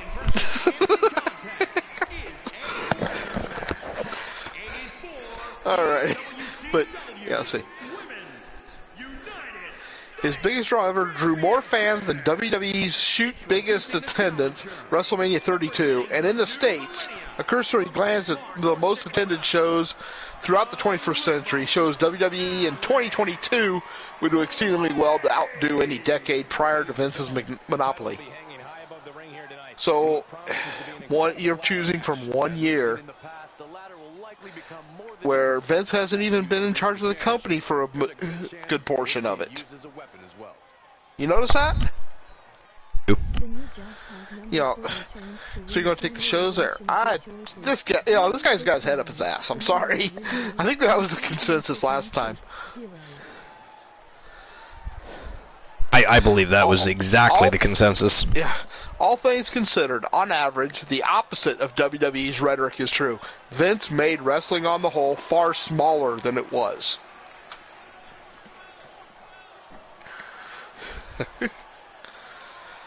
Okay. Number 9. Wrestling matches don't always need a story. The objective for a professional wrestler is to rack up a series of wins, enjoy the rewards of the pay window, and to enter contention for a championship. I actually agree that not every wrestling match requires a story, but it does, however, require at least a purpose, please. This is the fundamental narrative framework, one that is vital for any wrestling promotion to function as a credible entity. Now, for this framework to work, it needs to actually be put in place. It's often mere pretext to orchestrate a blood feud, which is where the money is. But the blood feud makes no sense or feels woefully contrived if the heel isn't preventing the babyface from achieving such a goal. The babyface can't hate the heel just because they're a heel. I don't know, there could be an interesting storyline in that exact case. Yeah, that's true. It isn't that the heel's done anything to the babyface. It's the very fact that, you know, it's the good versus evil. Yes. You know, I think that could make a great story sometime, done right. Yeah, no, I agree. To make it work, a wrestling promoter should book certain matches that are cold from a storytelling perspective. Even if babyface develops winning streak and guns for gold, it is itself a storyline in the pretext of pro wrestling as an emulation of sport. Around that framework, storylines can be weaved. In the most Good God, laid blade right out there. The heel might cheat the face on his quest and infuriate him to such an extent that he loses focus and is now hell-bent on revenge. The sport has to happen before the grudge, otherwise the grudge, the story, has no real weight or purpose. This core purpose has been lost because WWE conditioned a generation of fans not to care about wins, losses, and championships. Uh-huh. I mean, it was actually, I'll be honest with you, right up until the end there, I could almost support it. Yes, almost. Till the end. The end turned it into a steaming, heaping pile of monkey dung. But except for that thing, I think that could be an interesting storyline if done right. You know, for what he said there. Yeah. Oh, Jesus Christ. I mean, Eric has barely got to the top of that ladder, and Blade took the ladder right out from underneath her. And to the canvas, she went crashing. And that was stupid. She just literally flying cross-bodied a ladder. Okay, number 8. Stars must win a lot to be perceived as stars. Feel free to continue, but I do have to use the facility, so I'll be right back. Okay, we're gonna hold off because I want Archer's opinion on this first opening part. So, let him go to the bathroom though. Potty time. Be right back. Yes.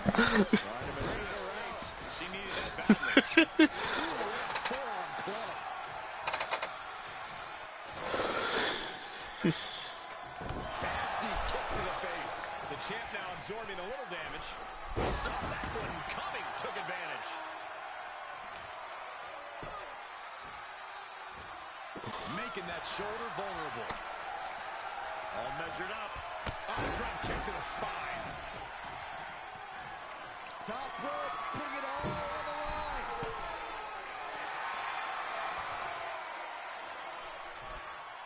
Up high. Nobody home for that one.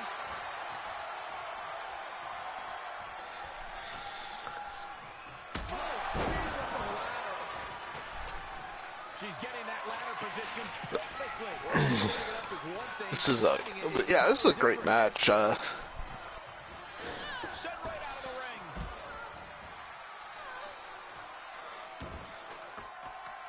And up the ladder we go. Striking while the iron is hot. Come on, you gotta move quicker than this. Going for the belt.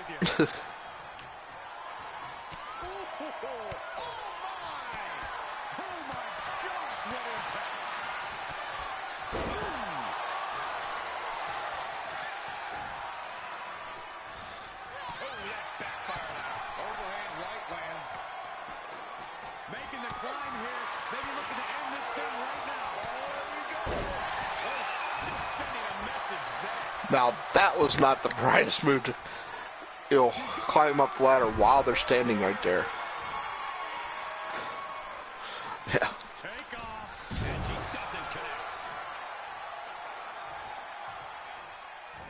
Springboard cover. Saw it coming and got out of there. And missed for a mile. And nice dodge. Straining that trapezius muscle. I don't know, climbing the ladder at this point seems to be a bit ambitious. It's never too early to try.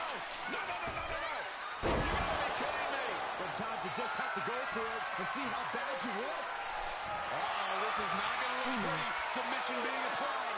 Ooh, beautiful splash. This won't win the match, but it's doing a lot of damage. And look at her giving up. She's quitting, but it doesn't save her from the hold here.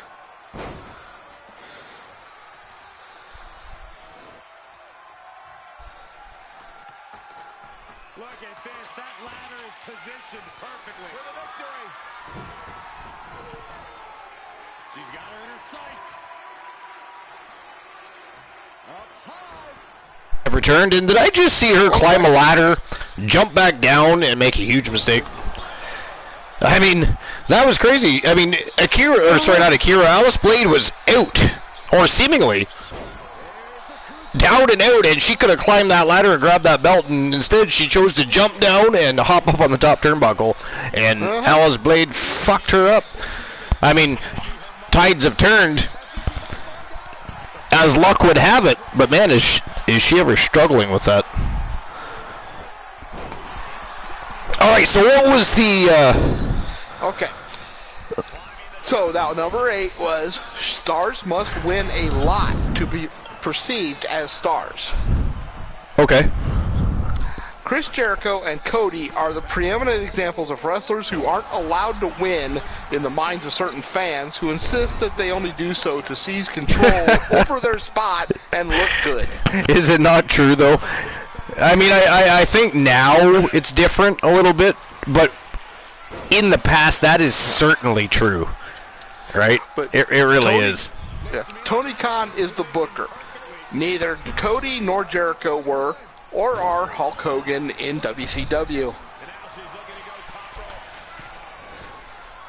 Khan recognizes that his top stars must win and win frequently in order to maintain their aura as stars. He therefore books them to do precisely that. Okay. It's the reality of being a wrestling star, and a comparative exercise is useful in demonstrating vicious why powerbomb. it must go this way. Consider Jericho's various WWE runs before he reinvented himself in 2016. He did jobs all over look at this. in the early... Oh, she missed! Oh my God, she went for a diving clothesline, but Smith got out of the way. The only thing she got was the ladder. The ladder! Look, she's tapping out. Good thing it's not a submission match. Eric Ann Smith would have just retained her title via submission. He did jobs all over the place in the early 2010s to Bray Wyatt, Ryback, and Fandango. Oh my God, look at this! Wow! Huge flying elbow from the top of that ladder. Oh, she's got the belt now. Can she get it down, though? She's been struggling with it. Here we go. All on pay-per-view, and even the various hiatuses didn't help him. He didn't return with a huge buzz as a much-missed megastar until he radically changed his act. He just sort of existed. And that is it. That is all. Just like that. Ladies and gentlemen, the winner of the match, and still WCW Women's United States Champion from Team Christian Cool, Erica Ann Smith. Still your champion. And can we get a shout-out for Christian Cool? Oh, I guess I can maybe bring myself to do that. Find it within your goodness, your finer-than-frog's hair, to deliver a beautiful shout-out for Captain Cool, Santa Claus. All right, so I'll issue the payout for that, and we're on to the next match of the evening. And the next match of the night, this is a fatal four-way elimination matchup for the Women's WCW World Championship. And, of course, it's Falls Count Anywhere. Charlotte Flair, the Queen of the Ring, taking on from Team Shia McKay. It is Cheryl O'Grady, Bianca Belair in the mix, and, of course, the reigning defending champion from Team Leo King, the Three Faces of Fear, and the reigning defending champion, Angel Terror, putting her title on the line. Who do you guys think walks out with the gold here? This is for the WCW Women's World Championship. Now, this one's a hard one. I mean, my gut instinct says the Three Faces of Fear. The other part of me says, I don't know. I mean, that is a tough crowd she's walking in tonight. Yeah. You know.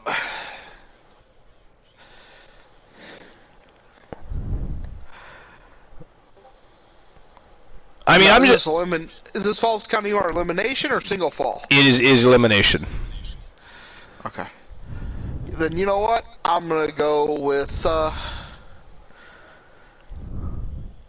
Charlotte Flair. You're going to go Charlotte Flair. You know what? I was not placing a bet, but I'm going to predict Charlotte Flair.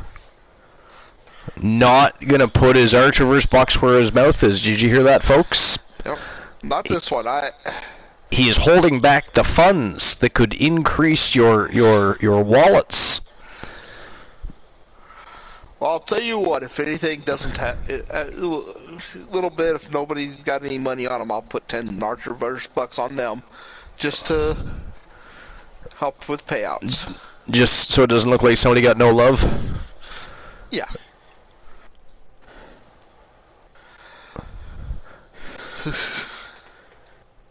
Alright, so who walks out the world champ? Is it going to be Charlotte Flair, Cheryl O'Grady, Bianca Belair, or the Three Faces of Fear, the reigning defending champion, Angel Terror from Team Leo King? Interesting. 5 minutes to make your bets. And there you go. Betting lines are open. And ladies and gentlemen, it is showtime and go time. Fatal four-way elimination matchup for the WCW Women's World Championship. Let's go. And back to you, Glenola. The great Glenola. But now they're talking about Jericho here. He didn't return with huge buzz as a much-missed megastar until he radically changed his act. He just sort of existed at a level well below the WrestleMania part-timer crew. Because he had lost so frequently, the rub stopped working. What? The crowd has always loved Jericho. Yeah, yeah. I'm just gonna be aggressively passive on this one, I think. I'll just let you talk. Yeah, number 7. WrestleMania 7 is different to the history written about it. Okay. The exploitation of the Gulf War was horrific. The cheapest of cheat heat. Not even cheap, but cheat. Yeah, so all of the movies and television shows and soap operas done around that same time period that also covered the same topics. So it was all just ghastly. I mean, it was reprehensible and indefensible promotion on the part of Vince McMahon. truly desperate stuff, too. He knew the glory days were over, and in an ugly, hubristic move, thought he could unite a nation that when he couldn't even unite his fan base. It was a public relations and commercial disaster. WrestleMania 7, the site of the USA's grand friggin' victory, had to be downscaled from the Memorial Coliseum to the sports arena because it couldn't shift enough tickets. If you can park all that, and it's obviously easier to do that now than it was at the time, the 7th edition might well be the best top-to-bottom WrestleMania of what is known as the Golden Era. The plotting with which Sergeant Slaughter went on to face Hogan at Mania, and the way in which the Randy Savage vs. Ultimate Warrior retirement match dovetailed around it was exquisite. Pat Patterson worked his magic in the WWF title match at the Rumble. Jesus Christ, the scepter shot was unreal. Savage leading up to it has never been more intense, and the brutality of that moment was equaled by the unforgettable catharsis of the Miss Elizabeth reunion. Underneath the dreadfulness of it all, across January and March of '91, WWF struck the deepest veins of emotion. The undercard ruled too, boasting two of the best tags of the era, and even Warlord versus British Bulldog was impossibly dynamic. Vince McMahon struck gold and plunged shit at all at the same time.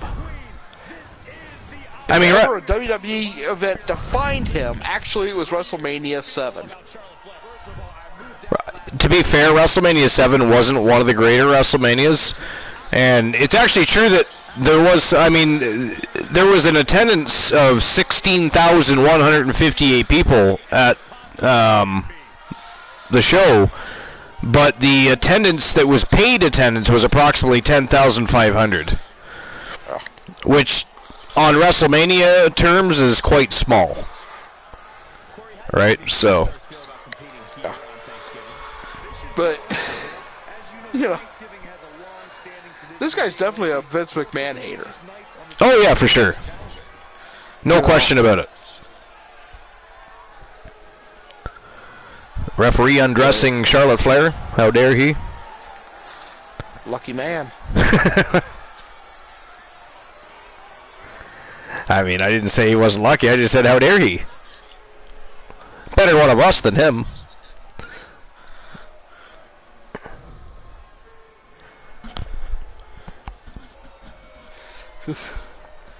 But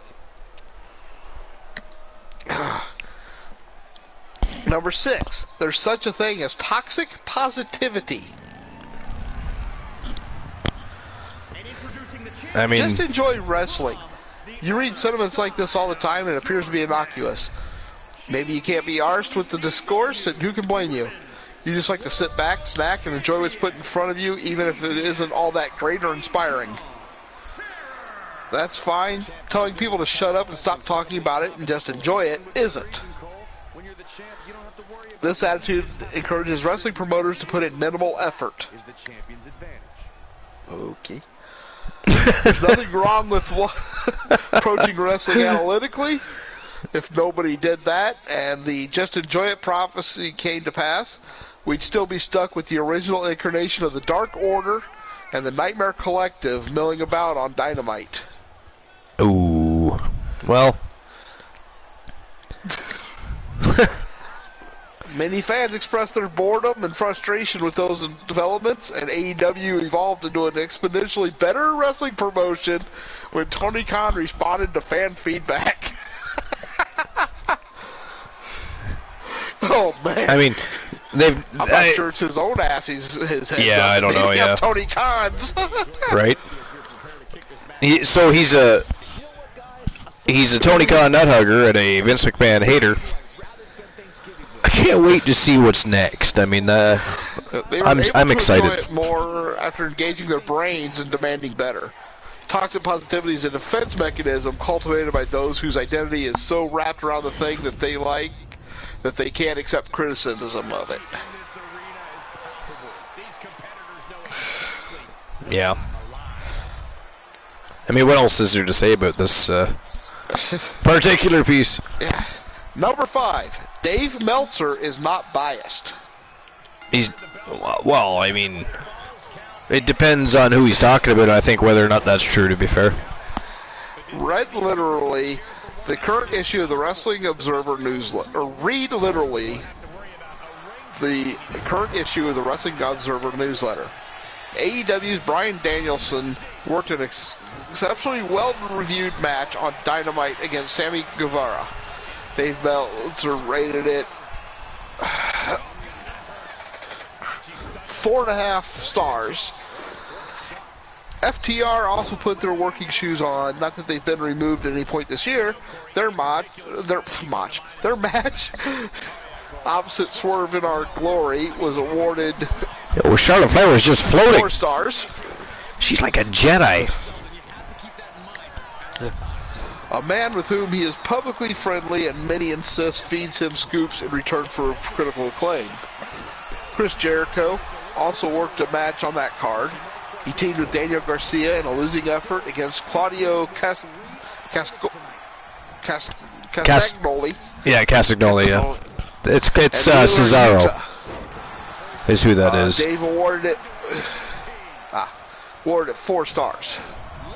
Now, if Dave is biased and uses his platform to convince fans that AEW is automatically better than WWE is part of some agenda, perhaps he is funded by AEW, despite his publication existing 37 years before the launch of the promotion. Then why did he rate Ron Breakker versus Ilja Dragunov versus JD McDonough from NXT Halloween Havoc 4 3/4 stars, making it his own personally selected match of the week? Yeah. Most wrestling snobs, nerds, hardcore fans, whatever, had Tamari Ishii versus Ren Narita as their best match of the week. Meltzer could easily gotten away with credibly spreading an agenda and awarding it the full 5. He didn't, because he thought a WWE match promoted by its least fashionable trend, no less, was better. Meltzer is a bias. He just gets accused of that unfairly by fans who don't like his star ratings so much that he will even ignore them. Yeah. I don't know. I mean, I don't even recall too many articles by Meltzer about AEW even. I mean, I don't. So he can't really be biased. I mean, he does obviously talk about them, but I guess if he was going to be biased towards anything, you'd think it'd be WWE. He's covered them a lot longer, wrote more articles about them. You know what I mean? Number 4. Inter-promotional feuds rarely work. Now I can agree with, before reading his, stuff where he fucks everything up, I can agree with that. They don't work very often. It takes a lot to make that work. Yeah, that's true. And welcome to the broadcast, Christian Cool, the mayor of Coolville, captain of the Cool Kids, and of course the leader of the Coolverse. Indeed I am. Santa Claus in the house. What's going on, sir? Yeah. Hey, cool. Got off work a little early, and I noticed. I got some time before I need to stream or start streaming. Why not go on and hang out with my brother from some other whorish mother and some other whorish mother. Yes, and then of course Planola. Yes, of course WCW Starrcade a couple days late. So not our normal evening except for stream previews, but. Did you see the leg switch, Archer? I did. That was interesting. I don't think I've ever seen that done in a match. Hook the leg and then mid-count switch to the other leg. Anyways, cool. Did you watch Full Gear? I did end up watching Full Gear throughout the evening last night. Yeah. So, I mean, overall, it's not the worst show in the world. It was actually not that bad. No, it was. Yeah, overall, it was okay, but nothing that wouldn't have been predicted by most of us. But yeah, I thought it was a little weird. They started a best of 7 series with the first match being on a big pay-per-view like that. But yeah, I know. But it was the right call putting the champions over in the first match, though. Oh yeah, easily. Yeah, you don't make your champions look weak. Not if it's going to be a best of 7 series. You don't. I said to Global earlier the same thing. I said you don't. In the best of 7 series, you don't start off by making your champions look weak. No, and Makes the only no way sense. you do that is if the other team does a screw over finish, which yeah, they're not going to do that. Yep, exactly. Wow, the champion just got eliminated. We are guaranteed a brand new champion. It is down to Bianca Belair, Charlotte Flair, and Cheryl O'Grady. Interesting. Didn't see that one coming. Oh, wait a minute. Was it Cheryl O'Grady eliminated? I thought she pinned... Did anybody else see Angel Terra get pinned?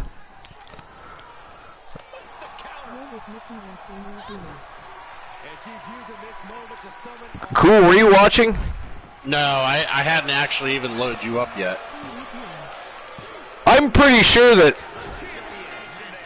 Wow, well, she got eliminated now. Charlotte Flair just took her ass out. But I'm pretty sure that Angel Terra got pinned and somehow O'Grady got eliminated. Either that or I didn't notice. Maybe the referee wasn't even counting the Terra pinfall. It was focused on O'Grady getting tapped out or pinned or whatever happened. I don't know, but that was weird. It looked like to me that Angel Terra got pinned and O'Grady got eliminated somehow. Neither here nor there now. The champion is gone. It is down to Belair versus Flair for the WCW Women's World Championship. Very interesting. Very, very interesting. But anyways, I will mention something else that's interesting right now for those of you who want to have it up or do it or kind of check it out while we're doing our show. But the party is back together doing Uno for a special occasion. Interesting. Yep, Chugs, Cesaro, yeah, all Breeze, yeah, they're playing Uno. That's cool. I like Uno. Yeah, it's good. Yeah, it's good to see that group together like doing their thing. Yeah, that was one of the greatest things a couple years ago during the pandemic. So. Yeah, agreed. So what do you make of MJF being the new world champion? Well, I guess. Well, here's the problem. I haven't really been watching full or AEW up until that point. Right. So yeah. Understandably. I guess I'm a little lost as to why Regal is turning on Moxley, and I'm assuming the rest of. Okay, so William Regal was basically the one that was kind of guiding MJF, and of course he's MJF's kind of idol, William Regal is. And I guess what happened was MJF had sent William Regal a message, and he didn't like the way Regal actually he didn't respond to it. And it pissed off MJF. MJF went on a complete rant and shot a promo on William Regal. Then William Regal fired back and actually made MJF look stupid by the end of the segment. And it kind of went from there. But I had a feeling something was up there. I mean, it was, his idol, and he was going on bragging about how he was the one behind, that was the first person to see the brilliance in MJF, this and that. I mean, it's... Again, no wheels being reinvented there, but I actually do like the pairing. I do like the pairing. I do like the story there. I don't understand. I gotta tell you, I'm not sure about the Moxley thing either. I don't know why he's choosing to. I guess just to solidify themselves as a heel power couple, maybe. I don't know. Yeah, I don't know. I mean, I get the rest of the story, but there was no real reason for Regal to get involved there. But anyway, it is what it is. It's AEW. They kind of march to the beat of their own drum, right? So, but anyways, the winner of that match, ladies and gentlemen, and a new WCW Women's World Champion, Charlotte Flair, is your new champion. And I'm glad I didn't bet, because I would have never saw that coming at all. I'll be honest. My first bet loss tonight. Yeah, because I put money on somebody that didn't have anything on them. I did not see that one coming. Who did I do? I don't know now who I put money on. You want to know the one thing I really did enjoy out of that show? Full Gear? I do. Yeah, Jeff Jarrett. You enjoyed Jeff Jarrett? Yeah, I enjoyed just seeing him doing his thing again, kicking ass. Yeah, me too. Beating people down with the guitar. He looks like he hasn't lost a step. I've gained a better appreciation of Jeff Jarrett over the years. Well, out of all the legends, he's probably been the most active throughout the years, anyways. I mean, with either doing his own thing with what was that called? Was it G something? GWF or GFW or? God, I forget now. Anyways, but you know what I mean. Yeah, and I mean, but he was born into the business, though, right? Too. I mean, he's made for this. I mean, it's too bad WWE couldn't decide to do something better with Jarrett. Well, I mean, they had him. They were utilizing him, and they just let him go. It's like, what are you doing? But hello, 2Hype 1 2 3 4 5 6 7 8 9 9. That is a hell of a name. That is far too long. We'll just call you 2Hype. And apparently they won the last 2 rounds. They won the last 2? Wow. Yep. Picking up some serious Archivers bucks as a new follower. Are they following? I don't know. I can't even find them in the chat. No, I couldn't. That's what I was doing right now, and I don't see they have popped in and secretly started betting on things here. Yeah, I don't see. No. That's why I actually called it out, is because I can't find them. I was going to do a shout out. Well, I mean, you can now. You know what their name is. 2Hype 1 2 3 4 5 6 7 8 9 9. That is ghastly too, by the way. I'm never reading that again ever. It is 2Hype. Not all too right. cool. Not exactly. Not too cool. 2Hype. We want to be clear on that. Yes. All right. So the next match of the evening for the WCW Hardcore Championship is the #1 contender, the Wolfman Alan Severn, taking on the reigning defending champion Seth Rollins, and this is a Hell in a Cell match. Who do you guys think walks out with the gold here? Can Rollins defend against the Wolfman, or does the Wolfman take a bite out of Seth Rollins' ass and walk out the Hardcore Champion? What do you guys think? I have a feeling I know what Christian Cool's going to say, but out of sheer curiosity, I'll ask you both. But let me kind of observe this. I am just admiring the awesome beards that both these gentlemen have.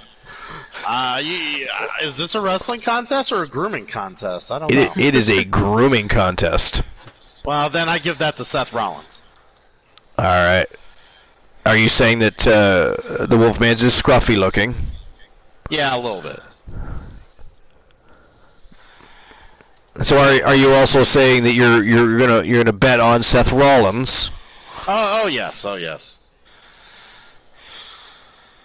And of course, Global, you're betting on Seth Rollins, but you want the Wolfman to win, just like Boss Paul. You want to fill his shoes while he's I MIA. Bet on the Wolfman, and I'm going for the Wolfman. That is just shameless. All right, so who walks out Hardcore Champion? Is it going to be the Wolfman or Seth Rollins? But I see how cool it is, because I actually bet on his wrestler. That's fair. But no, will you do it for me? No. That's fair. He did bet on Erica Ann Smith earlier, Christian. Oh, but yes, by the way, Erica Ann Smith defended her Women's United States Championship in a ladder match earlier this evening. Of course she did. And she did. Fighting champion, she is wonderful.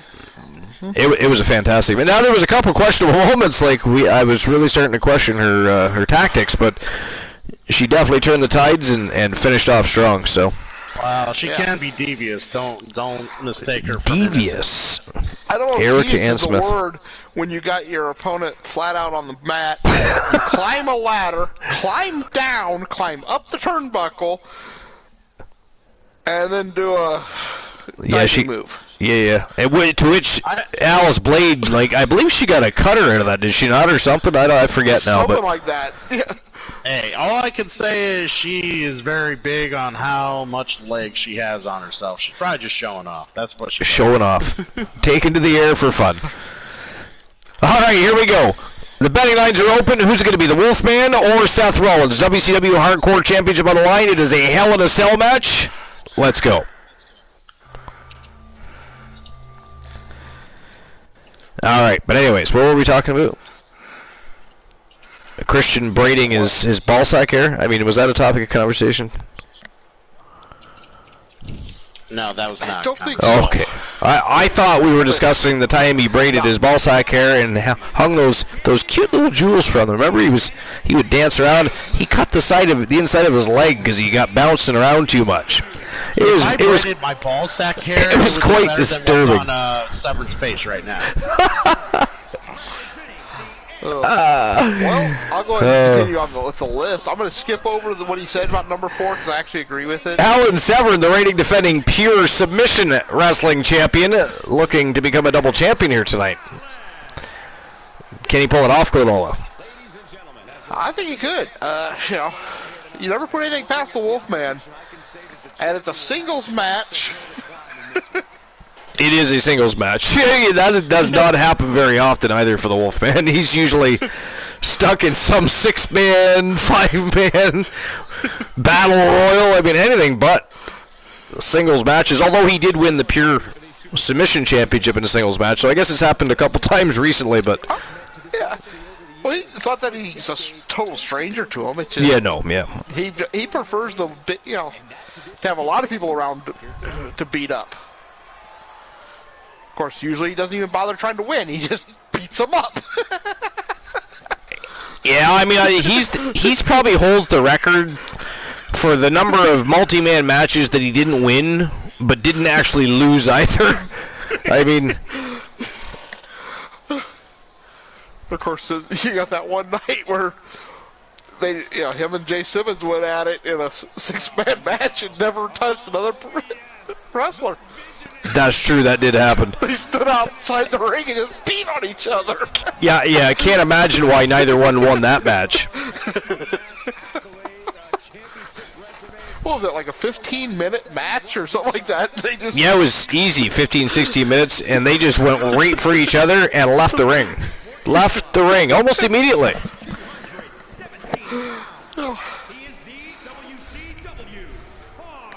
Oh. All right, but anyway, did we ever finish your list? No. No, I didn't think so. I'm skipping the discussion on number 4 because it's actually what he says is right. It was he actually had his head out of his ass for a change. Yeah. No, yeah, he wasn't wrong with that one. So, number 3 is wrestling has never looked realistic. I mean, it depends to what era we're discussing here, because perception is everything. And at one time, there was a lot of real bruisers and tough men in there bashing each other around a ring. And a lot of people thought it was real. Yeah, territory time, baby. That's probably when it felt the realest, because, oh my God, the people got so involved, and the wrestlers would not hold back. Yeah. And you know what the other illusion back then was, is people were further away from the ring than they are today, and so you didn't have that close up close bird's eye view of everything that's going on. You had a little more of the imagination. I actually think they should go back to that. But okay. The problem with modern wrestling, some say, is that it's abandoned realism in the pursuit of cheap pops. There are various means by which wrestling can look and feel more logical. Wait. Hold on. Hold on 1 second. He started off by saying that wrestling has never been realistic, and then the man said, has abandoned realism for cheap pops. Some say. The problem with modern wrestling, some say. Some say. I'm sure he polled a lot of people for this one. Yeah. But there are various means by which wrestling can look and feel more logical in its own exaggerated context. Borrowing and working legitimate techniques, working snug on safer surfaces, avoiding positions of vulnerability, selling so authentically that the audience transfixed becomes convinced the performer is in agony. All are utilized by the best technicians to aspire towards realism. Even then, it can be picked apart by anybody who isn't willing to suspend their disbelief. Well, if you ain't willing to suspend disbelief, then what in the fuck are you watching wrestling for? Yeah, right? And you better not be watching any other TV show, anything else, because... And by the way, you know what? That ain't real. I just remembered this is not a Hell in a Cell match, it's an Extreme Rules match. No, okay. I was thinking, I got two matches mixed up. I was confusing the main event for, well, that's not a Hell in a Cell either, but... If you've ever seen a real fight involving real people untrained in a combat discipline, you've barely seen it. It's an animalistic blur of limbs. Moreover, in many legit combat sports fights that end by knockout, it's difficult to ascertain the landing blow. At first glance, you only see the loser falling to the canvas. Only on slow-mo action replay can you see the impact. The most lethal strikes are delivered with such speed they almost seem innocuous. There's no wild blade swing because what the wrestling audience sees to build anticipation by design could be anticipated and countered in a flash by a trained, real combat athlete. Wrestling, virtually all of it, is inherently unrealistic, but that doesn't mean it shouldn't adhere to its own set of dramatic rules. He pulled his head out his ass and then just shoved it right back in. Shoved it right back in, yeah. Yeah. This guy's something else. But please do continue. This is the second list I've read by him, and... Yeah, I think we should abandon him as a... unless they're like, last resort, bottom of the barrel and have to be read, I think we avoid certain people from now on. Well, I like to do it once in a while. It's like a Taco Boy list. You gotta break Archer's brain. That we definitely have done. Taco Boy hasn't done new lists lately. Oh, they've been terrible. There's that choke slam. These guys are having one hell of a barn burner here. Oh, yeah. Ooh! Number 2. Good God. Okay. Number 2. Supernatural wrestling doesn't work in WWE. Wait, yeah, I mean, that... yeah, go ahead. I'll let you take this one. What?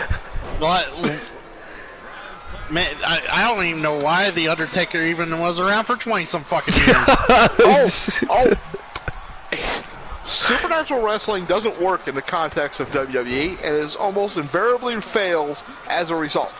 The Undertaker character was at its worst when WWE indulged the nonsensical supernatural element. The real magic resided in what was essentially parlor tricks as metaphor. That's Many crazy. of his stunts were pulled to get his menace and intimidation over.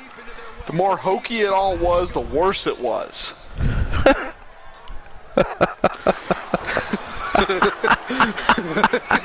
I'm just flabbergasted. I know. It's so stupid, it's funny. It's so stupid, it's funny.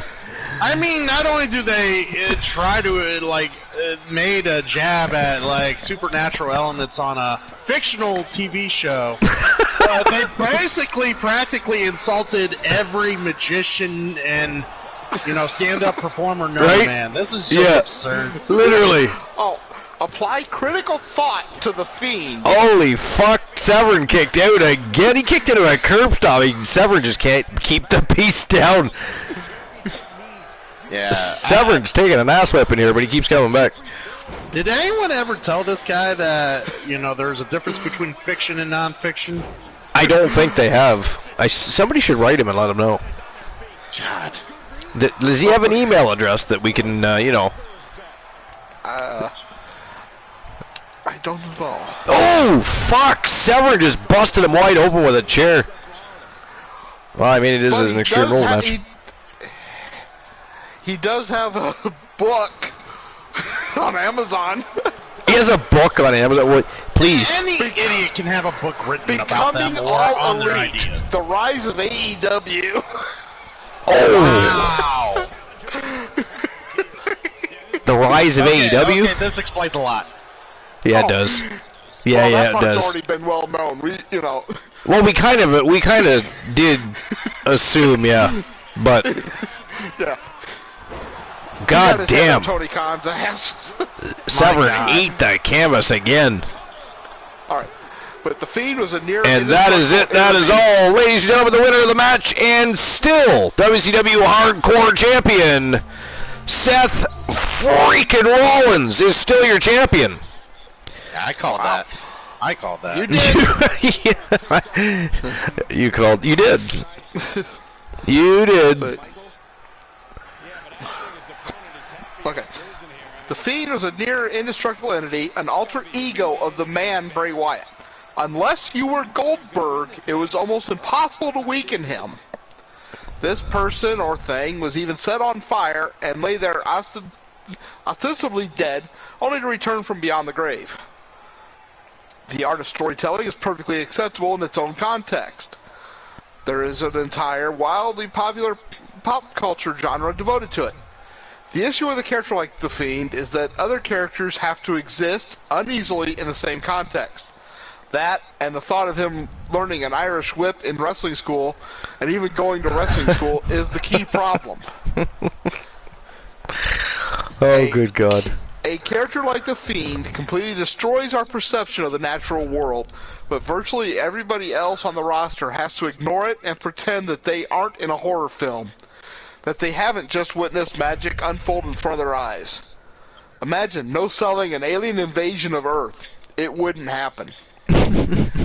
Your mind would be irrevocably altered, unless of course you're working for Elias in Seg 7 and in a good mood, feel like poking fun at him with some shite joke or other. I mean, this guy. Supernatural wrestling is preposterous in and of itself, and This becomes guy should win a stupider. Pulitzer, Christian Cole, don't you think? Oh my God, I have no words. I mean, I mean, you're on the inside in the media business. I mean, you could recommend him for.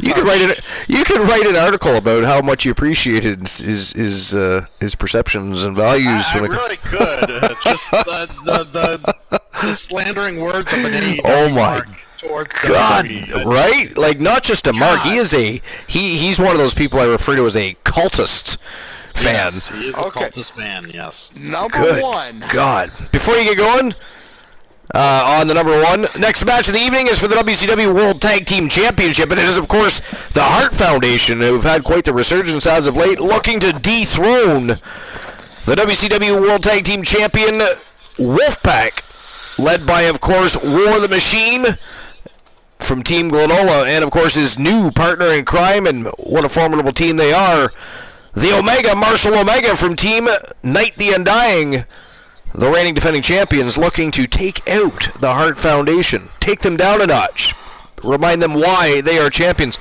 But who do you guys think is walking out with the WCW World Tag Team Championships? The Hart Foundation, led by Team Christian Cool, or the Wolfpack, led by Team Glenola? What do you guys think? Oh, I gotta go with the Wolfpack.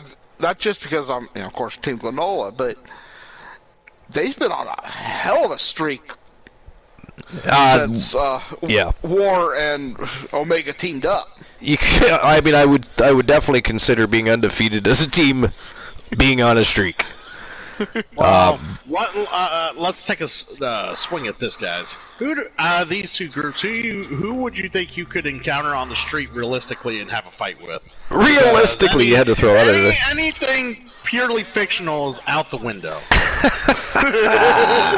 Yeah.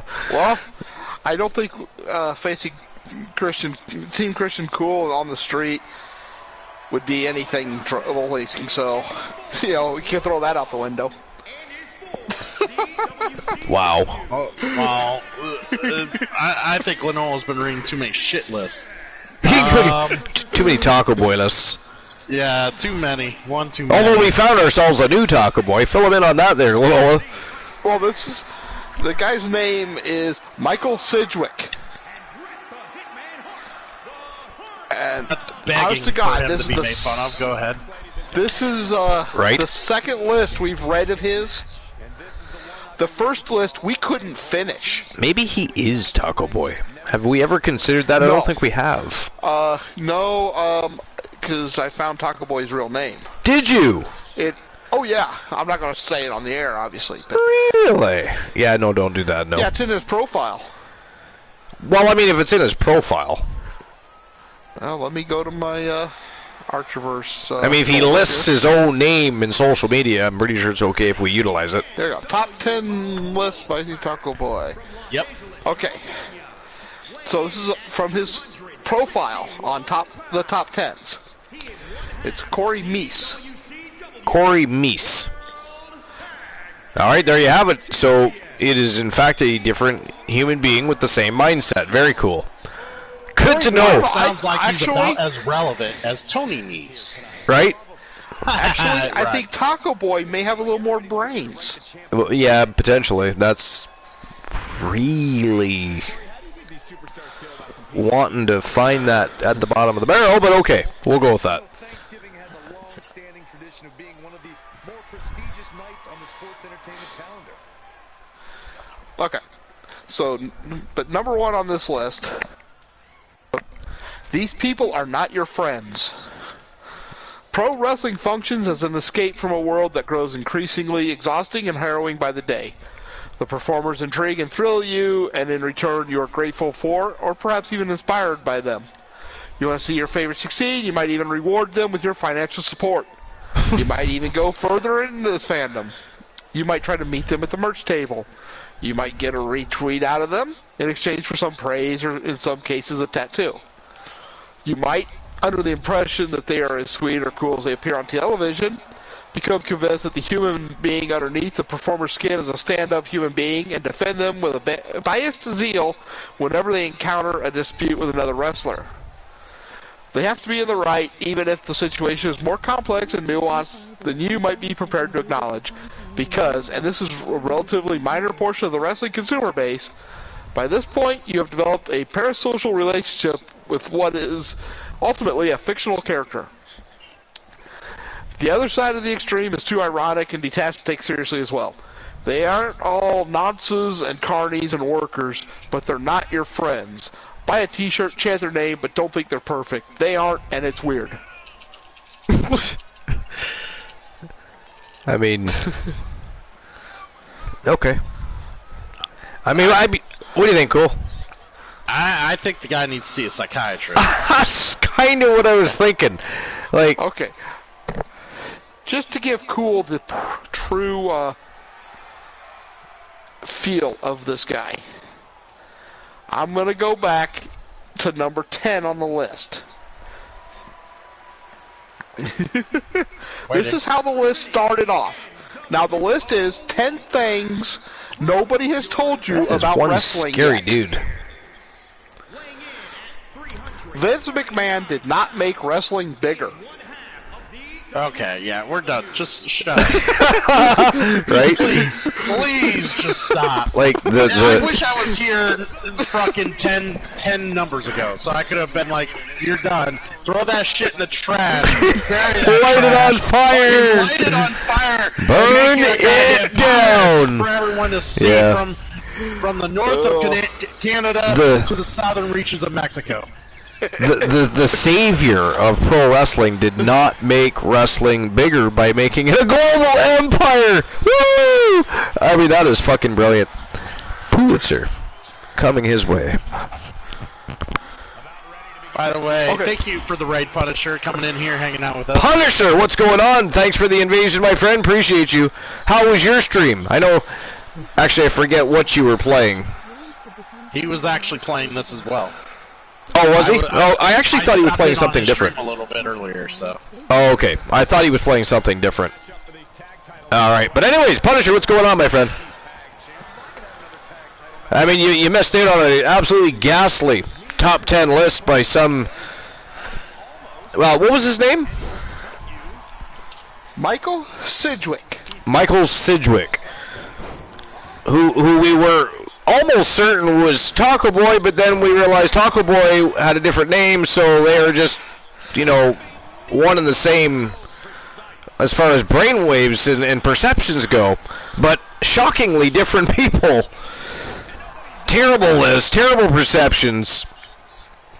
So Punisher, here's one for you. I mean, they just spoke of it, so I'll repeat it for them so they don't have to do it again. But apparently, Vince McMahon, the guy that took the WWF and eventually turned it into the WWE, makes movies, got names on G-string underwear, all that kind of fun stuff.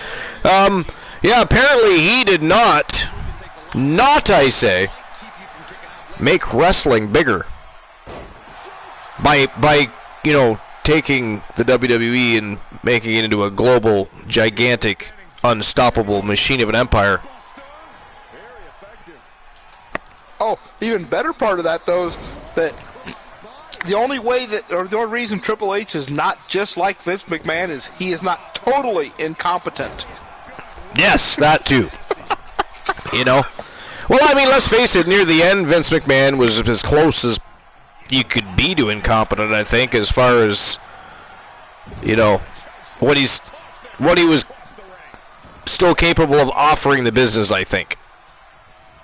Maybe incompetent is not the right word to use, but, I mean, we'll throw it out there just because it correlates, but I mean, to compare Triple H to Vince, I don't know. That's weird in itself, isn't it? Mm-hmm. That's not a comparison I would ever make. No. I mean, who would? I don't. The fact of their work ethic. That is the only maybe. Yeah, maybe their work ethic. Yeah. But I mean, I don't think I've ever read anything ever that where somebody could, maybe he did. Did he? You should check out his. Maybe he has an article regarding that. I don't know, but I've never seen an article where somebody said, "Oh, let's compare Vince and Triple H." That's just weird. But anyway. Now, I will say, toward the end there, I don't think he was incompetent, but what it was, I think he lost touch with the audience. Oh, he most certainly did, yeah. And what, the changes. He was still in some of the older mindset. He couldn't adapt. Yeah. Yeah, I can definitely agree to that. As well, some of this newer crap is just that, But wrestling is making a very strong comeback right now. Oh, cool. What do you think about pro wrestling in the Olympics? Are we talking about like amateur wrestling in the Olympics, or are we talking? No, well, that's already in the Olympics, but I think pro wrestling. So Chris Jericho says, if we can have paired wrestling and paired gymnastics, which is virtually two people working together to put on the very best performance possible for the judges, why can't we do it with pro wrestling? You know what? He's got a point. I mean, it is. I agree. Orchestrated choreography. Yep. If you got judges who are it's a choreographed sport. On the business and understand the entertainment value. It is a choreographed sport. Yes. Yes. And some don't like to call it a sport, but how do you not call them a sports athlete? Okay, so let's say LeBron James sprains his thumb. Guess what? He's riding the pine for a week to 2 weeks. If a professional wrestler goes out when they're entertaining the fans in front of a mass crowd and sprains their thumb, guess what? They're probably going down the road to a house show the very next afternoon after putting on a big performance at a bigger show the night before. I mean, they don't. Let's define athlete, shall we? And Exactly. I agree with if you can have paired gymnastics, paired figure skating, right? Right. It is all choreographed sports. It is all two people, just like Jericho said, working together with the common goal of putting on the very best performance possible for the judges. And I also added, cool, and I'm sure you'll agree, I mean, every year when we get closer to the Olympic Games, they're always talking about where the funds are going to come from, and they're always looking for more ways to pull money into the Olympics. It's virtually become a business more than it is a showcase of our amateur sports anymore. They've pretty much shot that out the window. But anyways, professional wrestling would draw a lot of attention and pull in a lot of money for the Olympics. I think. Look what WrestleMania alone does for any town it visits. Imagine an Olympic version of that. It'd be, so to speak. That would be a spectacle. That's what I was about to say, spectacle. I'm sure the Olympic version of would be more like a tournament. At least I would hope. Yeah. By the way, SmackDown World Cup. I haven't watched much of it, so I'm a little behind on WWE. Yeah.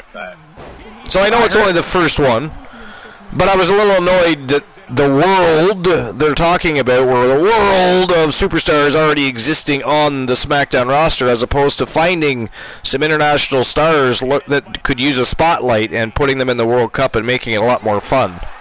But anyway. Yeah, I mean, that's the problem. Maybe from Canada, Sami Zayn. Like, we all know Sami Zayn's Canadian. Shut up. This is supposed to be a World Cup tournament. Let's go find a... Sami was representing Syrian, I think, in that. I don't know if he was or wasn't, but they announced him as from Canada. But I mean... yeah, probably, but I mean, I could see your point where it could have been a good way to, like, maybe reach out to, like, New Japan, maybe. Sure, yeah. Yeah, make some relationships happen like they've been kind of talking here and there. And even other superstars from, like, say, Impact or whatever. Yeah, Impact or whatever. Yeah, it could have been anything.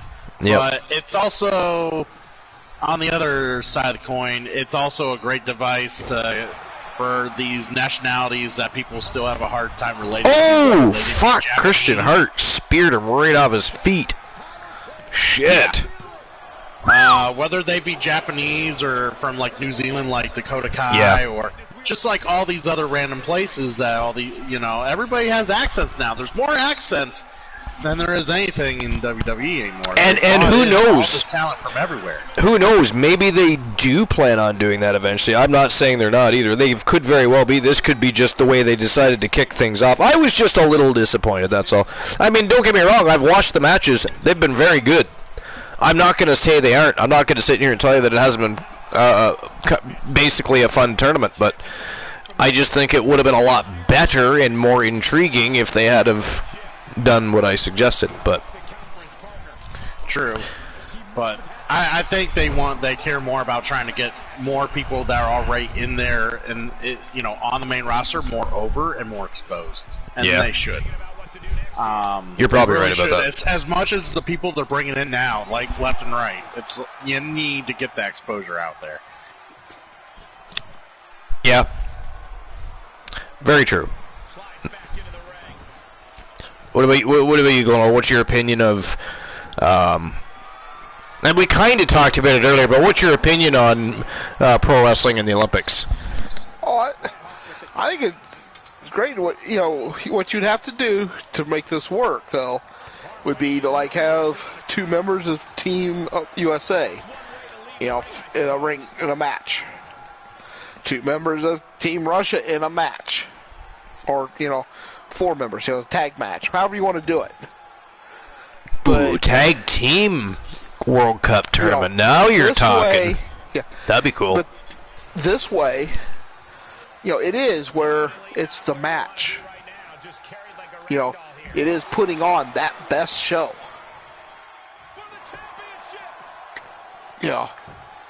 Okay. Cool. You got to get on this. Who, if you were, okay, let's say they say, hey, let's give it a go. Let's try putting pro wrestling in the Olympics for a year, just like they put karate back in for a year, and then, of course, Japan kind of shit the bed on that. But anyway, there's always, when you go to a certain city, there's always that potential to throw in a sport of your own.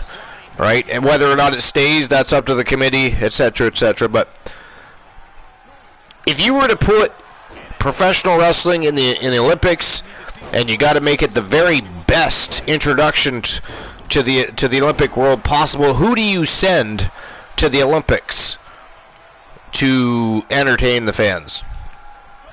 Because they're not just going to send independent wrestlers, right? They're gonna be looking for talent here, right? Just like the NHL sends pro wrestlers into the Olympics, wrestling is probably going to take some pretty big names, I would think, especially for their very first appearance, and send them over. So I'm going to tell you this right now, yep. And I guarantee you this would happen.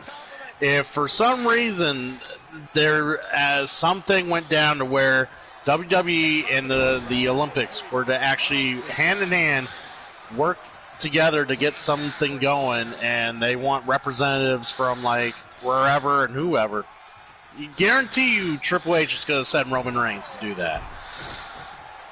Yeah. I also think Brock Lesnar. Oh yeah. Yeah, they'll send Roman Reigns, they'll send Brock Lesnar, they'll send Chad Gable. Seth Rollins. Seth Rollins, most definitely. Owens. Yep.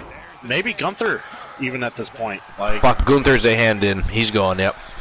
Yeah, like, I mean, WWE has a lot of great talent that would really make a good spectacle and perform well. And Gunther would be good for the European fans. Yes. Because, I mean, that's the thing. Yeah. Let's face it, the Olympics these days, the Olympics is actually bigger outside of North America. So It is. It wasn't always that way, but let's face it, we don't have as many superstars as we used to in North America, whether it be United States or Canada. We just don't. We don't have that same level of talent anymore. Sports are getting that. You know what? That's why they're changing sports all the time. They're actually, think about it. If you look at all sports on a grander scale, they've made them all weaker as time went on to better suit athletes that don't train on the same level or with the same work ethic as their predecessors. It's crazy, but if you sit back and look at it and really think about what I just said, you will find that to be true. And it's a very sad thing, but I mean, when they're talking about putting esports in the Olympics, you know, what does that say about the future of our sports? Oh yeah, yeah. Crazy. You want to know something funny? It's ironic you mentioned this. I got a guy who's son of a woman who works in the newsroom with me.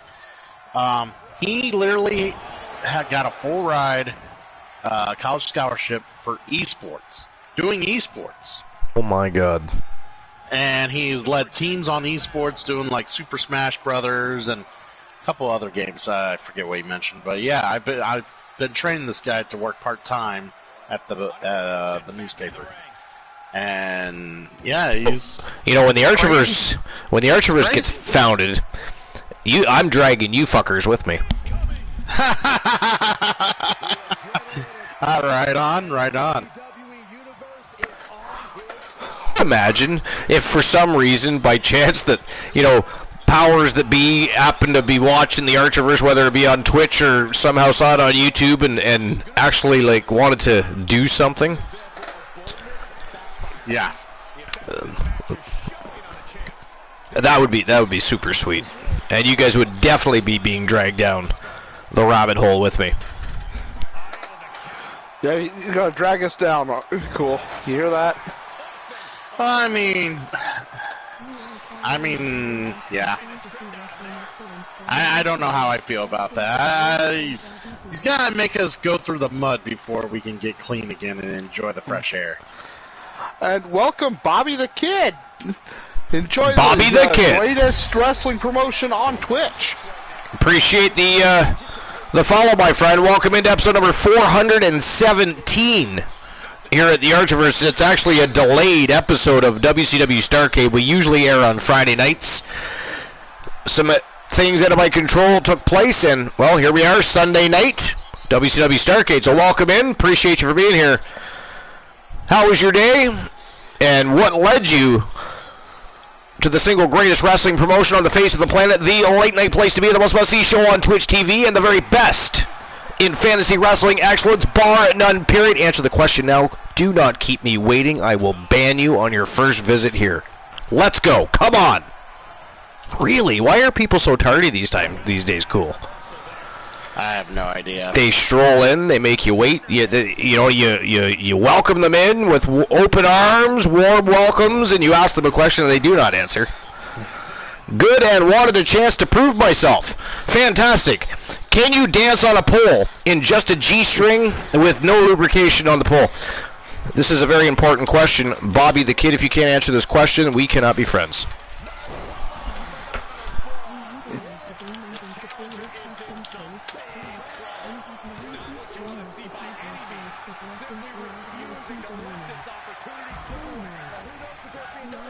I mean, we have to have our own version of Fandango. You know what I'm saying? We tried to make, Christian Hart Fandango, but he just started beating everybody up. Completely ruined the gimmick. I know. I was supposed to just let everyone go over. He says, with enough money I can. You fit right in. You belong here at the Archiverse. Welcome in. You just passed the test. Somebody give a shout out again to Bobby the Kid, please. He's getting an ad right now.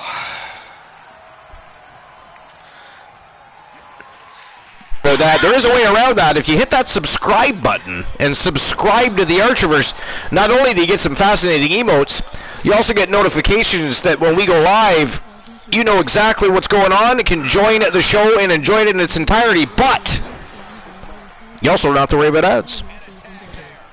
Wow.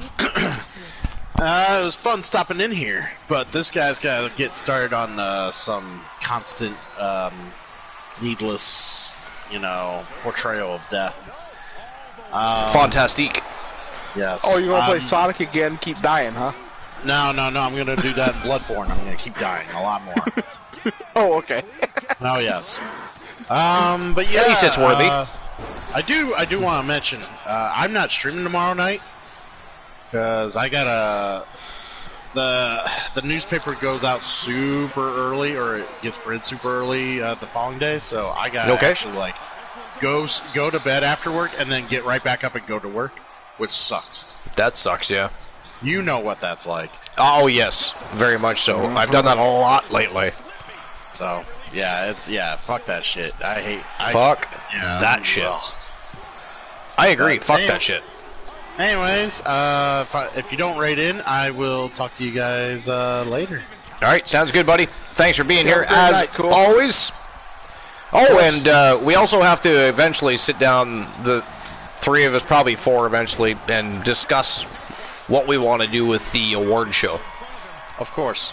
All right, because I figure we'll do that after Slammiversary, because there's no scheduled shows after Slammiversary, so I thought it'd be a good time to fit in the award show shortly thereafter. But we'll talk about that later. All right. Yep, we gotta give the Archers Appreciation Reward. How dare you? But we'll see you soon. Wow. I know. All right, I'll see you guys. Ghastly. All right. This has been one hell of a match. I mean, honestly, I have been watching it from bell to bell. That's why a couple times when you and Cool were talking, I just kind of went silent. But what a match! These guys are just taking it to one another. It's been it is bell to bell, high octane matchup. Tremendous elite level wrestling going on here, and even from War the Machine.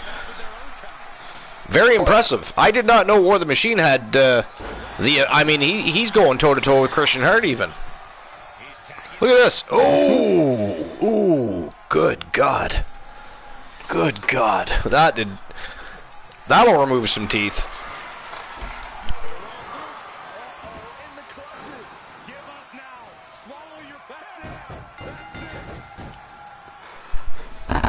And that is it. That is all. Ladies and gentlemen, the winners of the match, and still WCW World Tag Team Champions from Team Glenola and Team Night the Undying, the Omega, Marshall Omega, and War the Machine. They are the Wolfpack, and they are still your Tag Team Champions. Yep, and cool. It wasn't that he had to go get ready to stream. Cool left because he knew Hard Foundation was about to lose. He turned his. Was. That's what it was. Or maybe he turned his back on his team, and they were very saddened by that, and it just threw them their focus, threw it out of whack. Right? Yeah, smart ref. Referee got the hell out of Dodge. Here's the belts, and I'm out of here. Goodbye. I mean, I wouldn't want to stick around either, to be fair. I mean, I don't really necessarily blame him, do you? Like I said, smart ref. Exactly. Save the pain and anguish.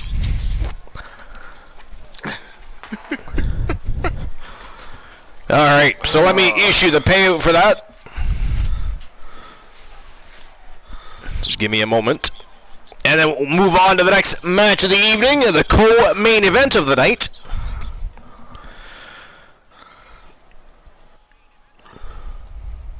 Alright, so the winner was the Wolfpack, still your champions. And congratulations, by the way, Glenola. I'm sure Thank you. Team Night the Undying will be elated to find out that they continue their undefeated streak as a tag team with the great Glenola. Alright, we'll get the betting lines open for the co-main event of the night. This is for the WCW TNT Championship. This is a Tornado Trap match. 3 men enter. 1 man will leave the TNT Championship, but the only way to leave the squared circle once you enter is to eliminate your opponents. It is like a lumberjack match with no lumberjacks. But we have the American Nightmare, Cody Rhodes, Demon Razor from Team Boss Apollo, who is still MIA, by the way, and the reigning defending champion, AJ Styles, the phenomenal AJ Styles, who, of course, Demon Razor cashed in a title opportunity against tonight, getting his wish for the TNT Championship. However, Cody Rhodes had earned contendership, so he has slipped himself into this matchup with Demon Razor and AJ Styles. So it is a Tornado Trap. Who's going to walk out TNT champion? I don't know. Personally, I'm going to put my money on Cody Rhodes. What about you, Glenola? I don't know. Well, it is kind of a tough one, but you're going for Cody Rhodes? I just threw it out there. Yeah, for me, it's a tough one because I feel like AJ might pull it off, but I think I'm gonna go for Razor, but put my money on AJ Styles. Put your money on AJ, but you're going for Razor. Nice. You got to continue that legacy for Boss, who isn't here tonight. I mean, I'm sure Leo or Titan G or anybody else that's around will tell him. He'll be all excited because you know, you were like his doppelganger tonight. All right, there we go. Betting lines are open for the co-main event of the evening. Who's walking out? WCW TNT champion, Tornado Trap, Cody Rhodes, Demon Razor, AJ Styles. Let's go. No, in all honesty, I'm gonna go with Razor. You're going with Razor? Okay. I'm still going Cody Rhodes, but I feel like AJ's gonna pull it off for some reason. So basically, I'm going with Cody Rhodes, but I'm gonna bet on AJ Styles. There we go. I'm joining in. If you can't beat him, fuck it, join him. But I'll be right back. I have to use the facilities again. You know what? Hurry back, because then I gotta drop kick people. Ooh, Glenola, a battle to the bathroom. Nice. All right, I'll be right back. Weighing in at 249 pounds, Demon Razor. Here we go, gentlemen. Huge title match coming up. And a huge opportunity for the champ to prove to everyone that there truly is none better in all of WWE right now.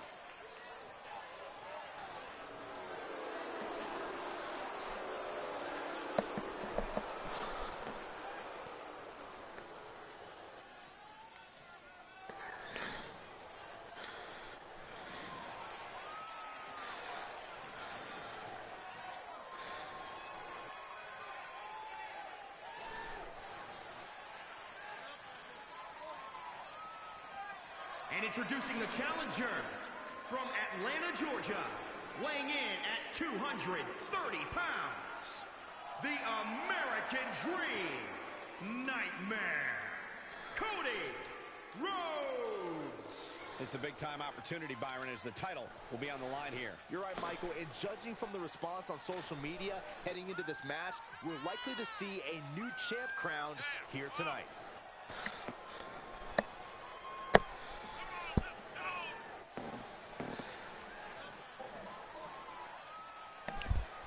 Ugh. Yep. And guys, what a thrill it must be for these I don't know, we got...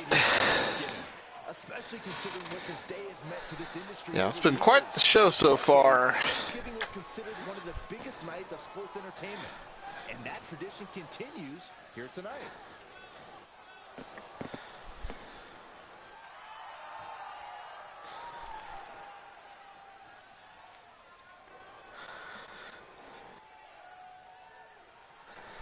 So, what's the crowd think? Who walks out? Gentlemen, we are about to experience something phenomenal. Here's a man who can do it all and has done it all in short order here at WWE. Maybe the greatest in-ring competitor of this generation. And introducing the champion from Gainesville, Georgia, weighing in at 218 pounds. He is the WCW Television Champion. I know, this is going to be an unpopular opinion, but I liked AJ Styles in TNA. I've not really cared for him that much in WWE. I don't know, he just doesn't do it for me. I hope everybody enjoyed their turkey as we prepare to kick this match off momentarily. Okay, I've returned, so I can relieve you from your duties for the time being. Alrighty. Drop kick some I'll be folks, back. clothesline some people, and bring back some popcorn, would you? Actually, I'm out of popcorn. God damn it, Glenora. Go to the concession stand. Hey, what are you doing? Are you still bringing in your own microwavable popcorn? Of course, it's better than that crap at the concession stand. Fair. Fair point. And a lot cheaper. All right, here we go. Tornado Trap. TNT Championship is on the line here, folks. Get your bets in if you haven't already.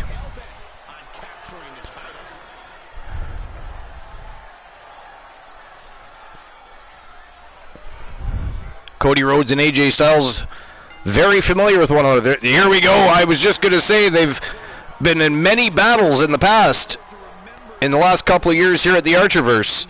And it is no surprise they are gunning for one another. Demon Razor getting a little bit of a breather here. I mean, if I was Demon Razor, I would just let those two go at it and just pick up the pieces, personally. He's not likely to do that, as you can see, already inserting himself into the battle. Demon Razor, oh! Kicked him right in the midsection.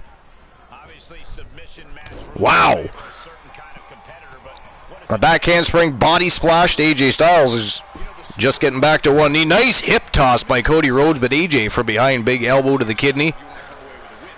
Big elbow to the face by Cody Rhodes. Nice retaliation. Demon Razor just letting them go at it again.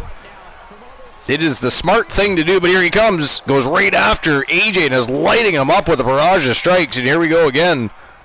Ooh! Wow. A springboard stunner to AJ, and he is out on the mat again. The champion down, but here he comes from behind. Whips Razor to the corner, goes right after Cody Rhodes again. Nice DDT by the American Nightmare.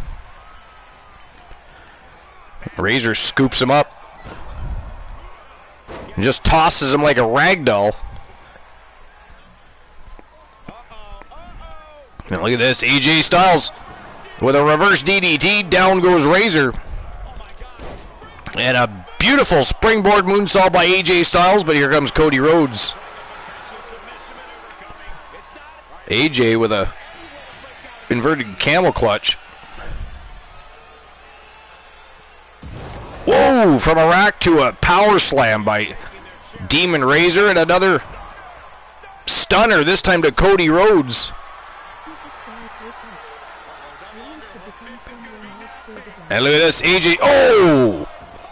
A butterfly pile driver by the phenomenal AJ Styles. Demon Razor now stuck in that camel clutch. But he is not ready to give up yet, and he is lighting up AJ Styles. Slams him off the turnbuckle again and ragdolls him once again. Right back after Cody Rhodes. Beautiful German suplex by Demon Razor. AJ tried to sneak up from behind. Oh, look at that. Comes off the ropes with a big right hand. Pretty sure I saw AJ's teeth come flying out of his mouth right there. Out the back door goes AJ. Nice German suplex. Down goes Cody Rhodes. Nice arm drag by AJ. And a neck breaker. Down goes Demon Razor. Cody Rhodes doesn't see AJ coming from behind. And Demon Razor from behind AJ. The struggle for control of this match is real. Oh, eat defeat by Razor. Here comes Cody. Evades the attack by Demon Razor. Some ground and pound to Demon Razor by Cody Rhodes. But here comes AJ. It was only a matter of time. These guys have it out for one another.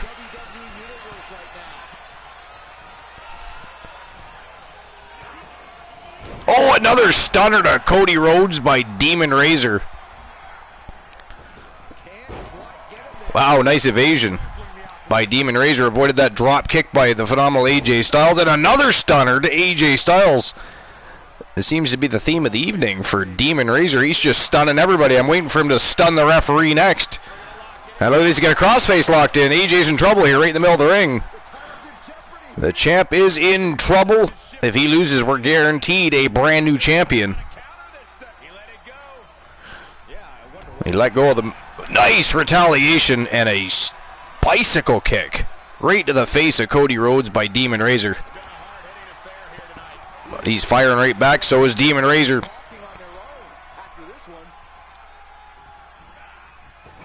And Razor drops him throat first on the top rope.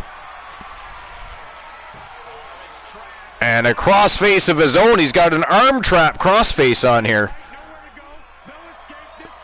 Cody's fighting it off, though. The American Nightmare, big knee in the back of the head, and a big left hand right to the face of Demon Razor. And AJ from behind Demon Razor racks him. And down with a big power bomb. But from the bottom, a big boot to the face by Demon Razor. Here comes Cody Rhodes, though.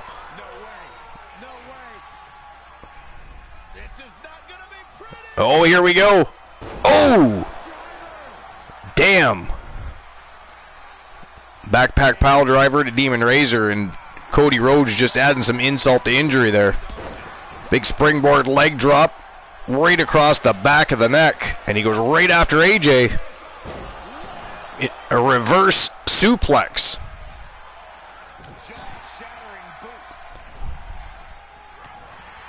Cody Rhodes lighting up AJ. Oh, big slap to the chest. Welcome back, Glenola. By the way, thank you. My God, what a match we got going on here, Glenola. An instant clap. Oh, AJ gets his foot to the bottom rope. I think he might have tapped out to that one. I think AJ's been being worked by both Cody and Demon Razor.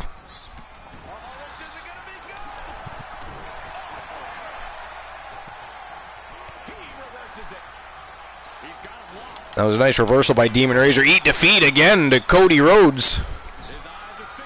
Between the eat defeats and the amount of stunners this man is performing in the ring tonight. Again, I'm waiting for him to stun the referee next. There's that butterfly pile driver again. Demon Razor lays out Cody Rhodes but goes after AJ Styles. It seems the Demon Razor's following Boss's example. Right?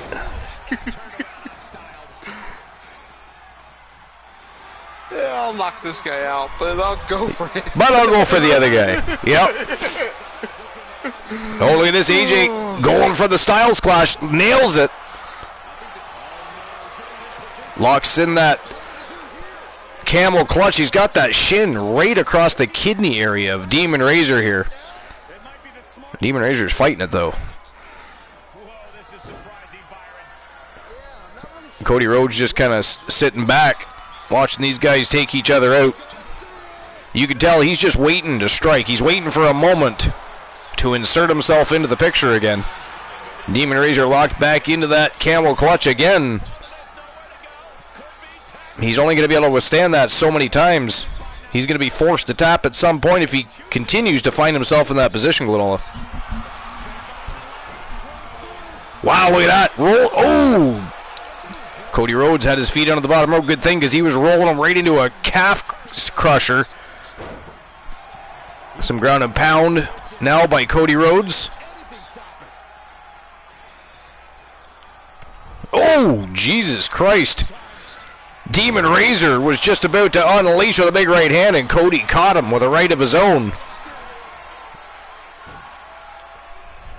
He's got a leg lock on here. And again, Demon Razor finds himself in a submission.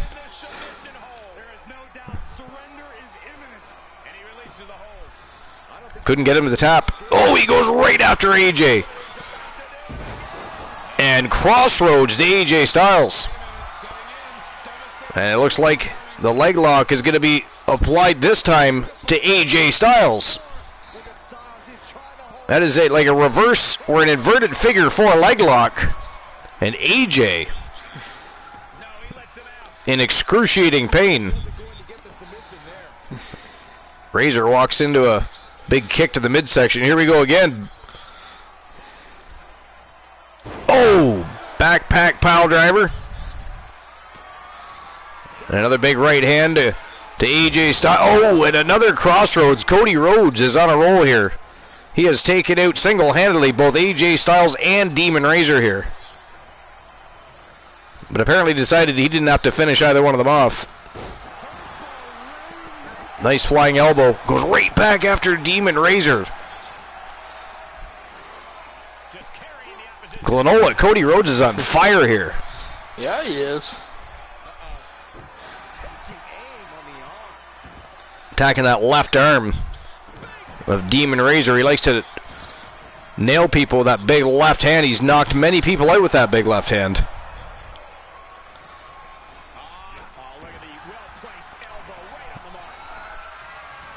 AJ intercepts Demon Razor right into a Styles clash. And back into another submission. Demon Razor just keeps finding himself in submission after submission. Eventually it's going to take its toll. And he is somehow still in this. He did not tap again. That is crazy.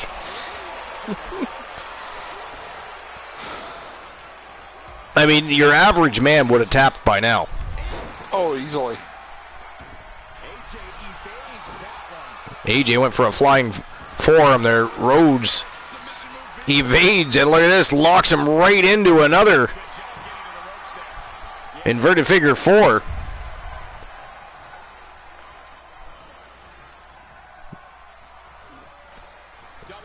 And redeem. Oh, look at that. They double teamed Cody Rhodes right there. Wow. That didn't last long. The partnership has ended officially. And look at this, Demon Razor with another arm trap crossface. But AJ gets the ropes. Rope break. Oh, Cody Rhodes got caught showboating.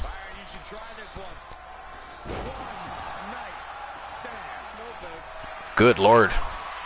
And now it is Cody Rhodes finding himself in a crossface. Not an arm trap. Oh, and he tapped out. Cody Rhodes has been eliminated.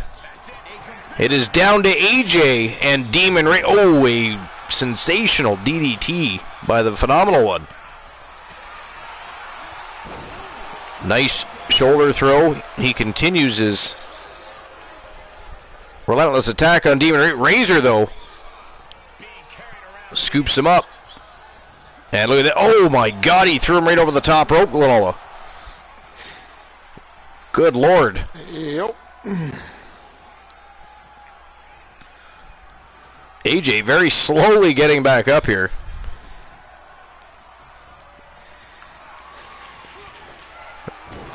Oh, he stunned him. Again. That's at least the third stunner to AJ. Oh, look at this dragon screw leg whip. Down it goes Demon Razor. What is it with people that gotta play with their food too long, Lanola? I mean, eventually it's gonna choke you, you know? It's crazy. Another Styles Clash.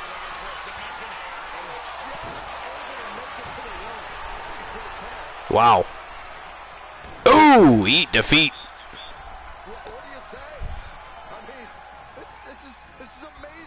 I thought he was going to go for another crossface there, but he decided to try and break the hand right off of the arm of AJ Styles instead. Oh, Jesus, that echoed throughout the arena. Big slap to the chest of Demon Razor by AJ Styles. Here we go. Couldn't get it locked in. Rope break again. Oh, AJ went for a big flying body splash. Missed, so did Demon Razor. Good Lord, both of them are way off their marks. And Razor right back into another Styles Clash. And here we go, camel clutch. Razor in big trouble this time. And there it is, he finally succumbs. I mean, he was in so many submissions in that match, Claudola. I'm surprised he didn't tap ages ago. But ladies and gentlemen, the winner of the match and still WCW TNT champion, AJ Styles. The phenomenal one is still your champion. Wow. All right, let me issue the payout for that. Here is your winner, and still WCW Television Champion. And there we go. Phenomenal AJ Styles. What a performance. Huge win here in this. Congratulations to AJ Styles.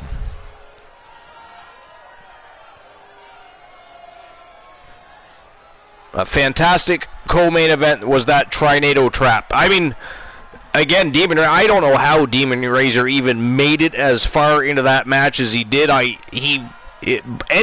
normal human being would have tapped long ago. You know, that was incredible. Incredible. Oh, yeah. All right, on to the... Go ahead. I was just going to say, the Demon Razor's, not a normal man, but he played with his food too long. He had a couple opportunities and just kept playing with his food. That was the main issue in that matchup. Yeah, he played around way too much. Way too much. All right. So, here we are. Main event of the evening for the WCW World Championship. It is the man called Drek, the former WCW World Champion, finally getting his rematch against Bishop B. White, the man that dethroned him and took that championship away. He's looking to even the odds, except for he wants to take that title away. If there's going to be a rubber match, he wants to be the one that walks into the matchup as champion. Does the man called Drek from Team Dedrek. Bishop B. White from Team Titan G, of course, representing the Public Enemy, led by Team Boss Apollo. Of course, he wants to walk in as the WCW World Champion and walk out as the WCW World Champion. But what do you guys think? Who is walking out the World Champion? Is it going to be Drek or Bishop B. White? 5 minutes to make your bets.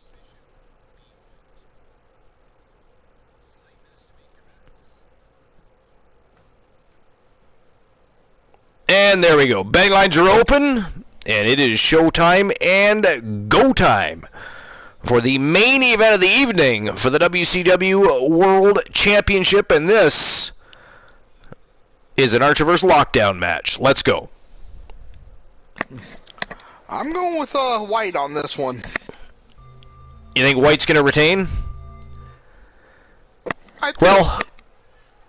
I think that Drek is the better wrestler. I think that White might have the edge in power. But Drek does like his hardcore environment. I mean, I don't know that this matchup really Oh, apparently it's not a lockdown match. Apparently this is a Hell in a Cell match. That is very odd, by the way. It was supposed to be a lockdown match. But either way, it is in 4 sides of steel. This one just happens to have a ceiling. But it also makes this matchup, the potential for violence, much greater. So, you know, I'm down with that. For whatever reason they decided to change the matchup, I don't know. But I am down with that. But I was just going to say, I'm not sure this match setting really benefits either one over the other. I think Drek's going to have to use his speed and agility, because again, I think he's the better wrestler, but I think that Bishop B. White is got the advantage in power, and definitely, I believe, in size by at least a little bit.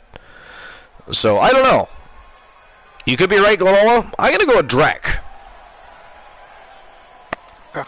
It's going to be a hell of a match, though, one way or the other. Oh, yeah, either way. Absolutely.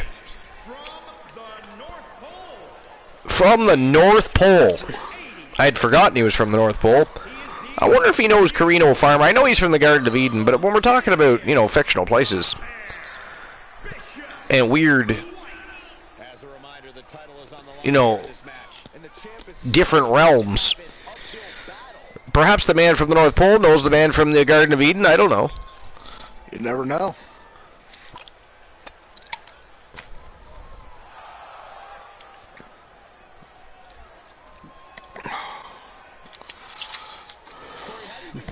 Bishop B. White, the reigning defending WCW World Champion. He's a scary-looking being, though, isn't he? Definitely fits in with Demon Razor and Eddie D. Terror. By the way, apparently Eddie D. Terror, and I haven't seen Eddie D. Terror in a while. Matter of fact, Public Enemy hasn't even had a tag team championship match or matchup in a while, but apparently Eddie D. Terror might be leaving pro wrestling. Oh, I think I did hear something about that. Yeah. It's interesting. I mean, he and Demon Razor made a fantastic tag team, so the news is slightly shocking. But apparently has endeavors outside of the world of pro wrestling that he would like to pursue. A loss to the team. I mean, potentially a new person coming in, but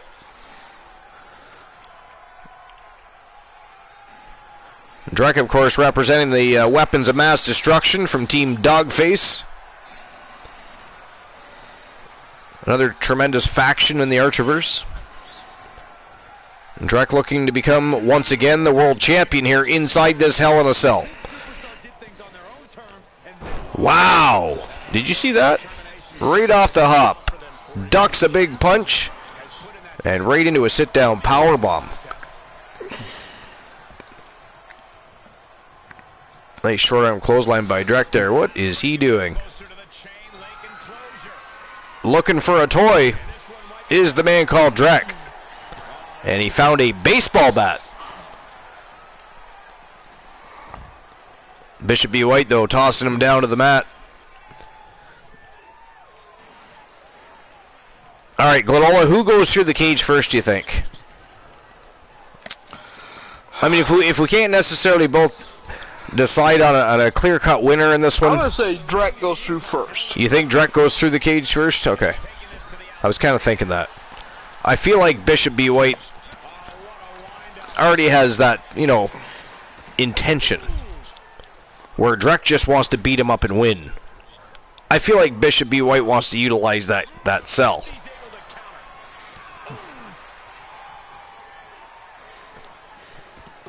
He definitely wants to utilize the floor, because Drek just ate it again.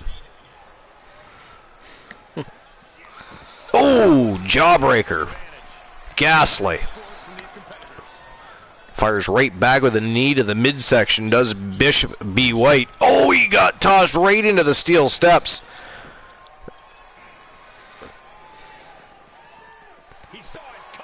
Wow, nice evasion by Drek.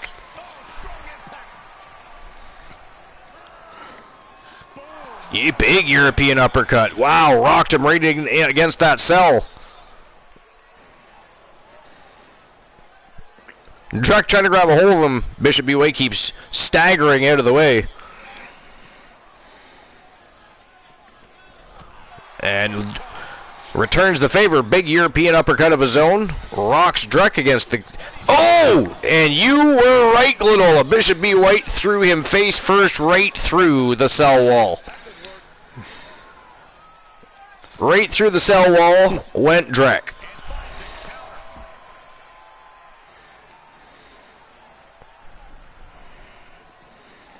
Boss Apollo is in the house. Even made a bet, apparently. Okay, boss, you bet on somebody, but who did you go with? And who are you thinking about? Hello, Boss Apollo. Hopefully he's thinking about Queen Apollo. He's thinking about Queen Apollo. Well, Queen Apollo's not in the match, though. You know, unless you're suggesting either Bishop B. White and or Drek are like, you know, Queen Apollo, of course. No, I'm just saying he should be thinking about Queen Apollo. Oh, he should be thinking about. Oh, gotcha. But concerning the, you know, the match itself and the bets on the match itself, you know, who's he betting for? Who's he going with? And who's he thinking about? Oh, that's what we forgot to do in all the other matches. Who were you thinking about? Oh, that's right. We never did them. Damn. How dare we? Now. Well, I mean, it's never too late, but we'd have to go back through everything, and yeah, you know, we will not do that. We will not do that. I gotta tell you, Drek has eaten that for way too many times this evening. Look at this, up the cell wall he goes, and Bishop B. White quickly following behind. It is about to get real, folks.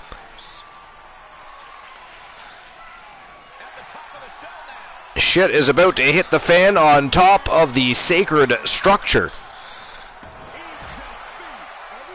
Bishop B. White immediately with a neat defeat on top of the cell there. And now he's... Wow, he's locking in a Rings of Saturn here. And there are no ropes to grab in this matchup, but look at the strength of Drek. Wow, fought out of it. Big elbows to the forehead of the champion. And here comes Drek. Oh, he got caught. Oh, he got caught. Wow. Big Uranagi by Bishop B. White, the champion, now attacking the right arm and hand of the man called Drek. Oh, nice reversal. Big knee to the midsection, but look at that. Wow, Bishop B. White right into a German suplex, and he's going for a trifecta here. Oh, damn. And I got to tell you, not a chance that felt good, Glenola. Oh, no. Drek's still fighting back, though. What a war these guys are having on top of the cell here. And he returns the favor to Bishop B. White with an Uranagi of his own. And look at this. Unleashing with a barrage of strikes on Bishop B. White here. Big lefts and rights. Big elbow to the face. And look at this. Oh! Wow, a pump up Samoan drop by Drek. Whoa! Just about put Drek right through the cell.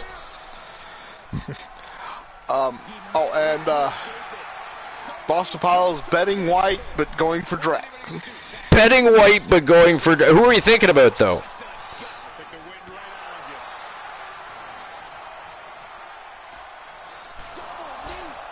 Oh, I thought you said TNT Championship, boss. That's why you're in this match, or that's why you were in the match against AJ and Cody Rhodes.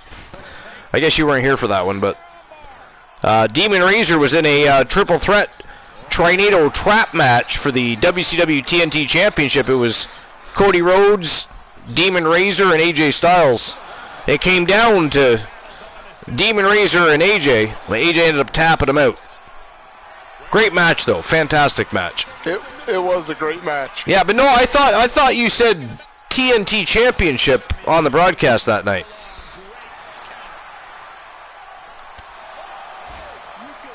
when you made your title op request for your client.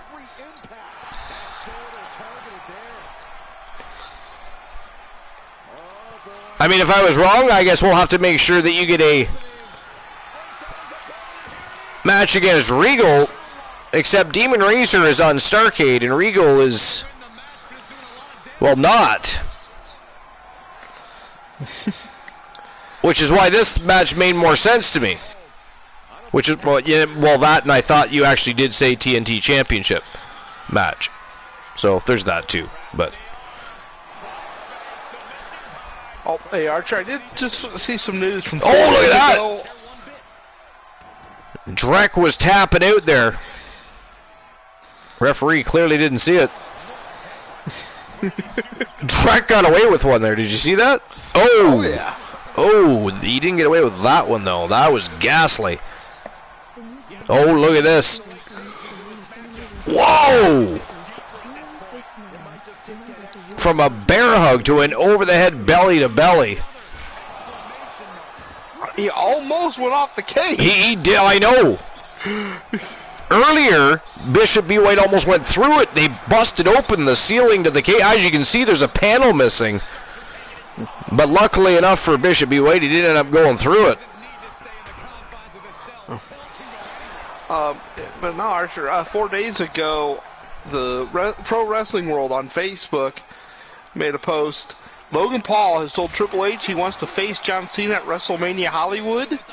Cena has already acknowledged the challenge. Really?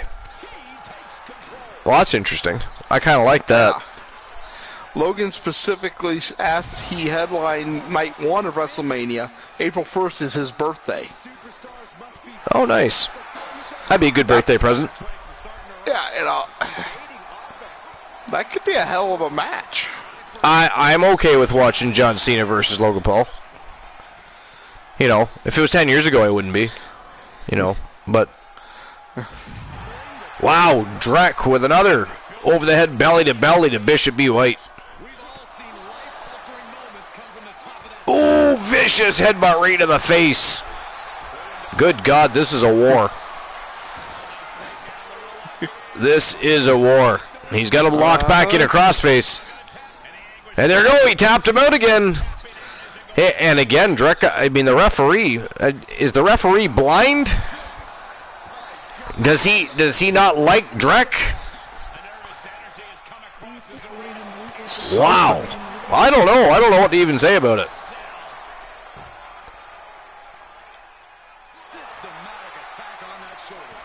Bishop B. White. I think he smells that the end might be near here. Oh! A suplex by his head. Now that was savage. Good God. Uh-oh. Bishop B. White going for a ride here.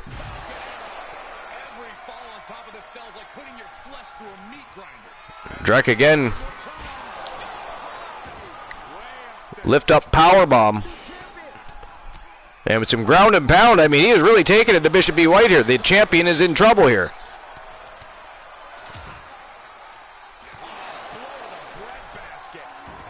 Oh, they just about rolled right off the cage there. Did you see that? Bishop B. White gator rolled him, but they both just about went over the edge there. Uh-huh. And again, Bishop B. White looking for a trifecta of German suplexes here, and damn. I mean, holy hell, these guys are just battering one another. Uh-oh. Oh, fuck! What did he just do even? Holy shit. Man just fucking threw him off of the cell. To the ramp. And somehow Drek's still in this. I mean, is he superhuman? I mean, what just happened? He got thrown 30 feet to a steel ramp, and he is still very much in this fight. I mean, that is crazy. Now, climb to the top and do it again. Right? right now, Drek is, I don't know, lipping somebody off in the crowd there, it looks like. Superstar and become a different superstar each day. Bishop B. White's just waiting for Drek to move. He's just waiting to attack here.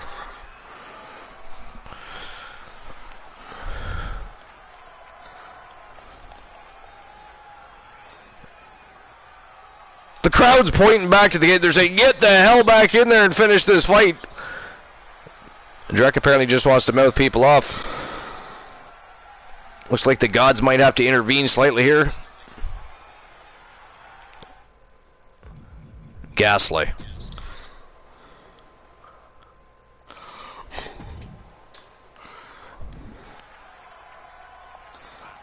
Setting it up.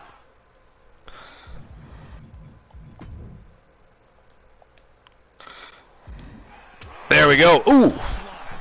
Big, huge clothesline to Bishop B. White.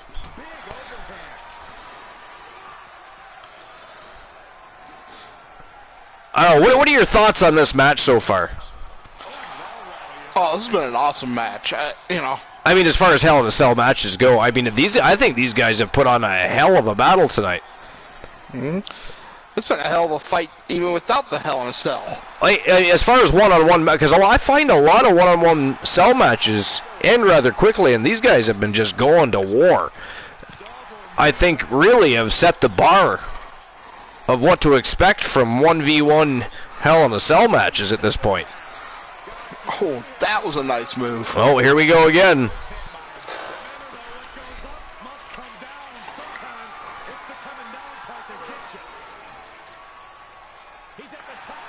Mounting hell they are.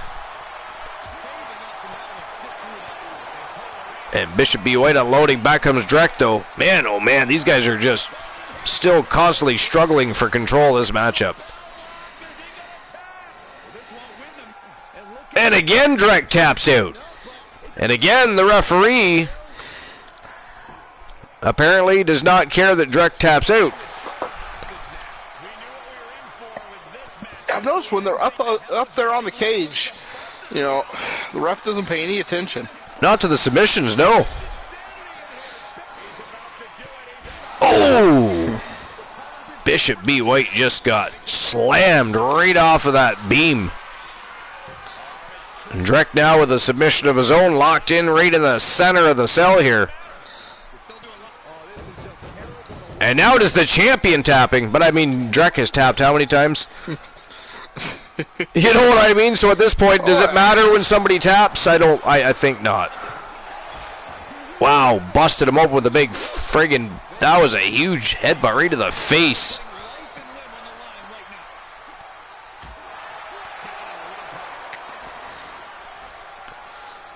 Wow, another Inagi by Drek. And another lift up powerbomb by Drek.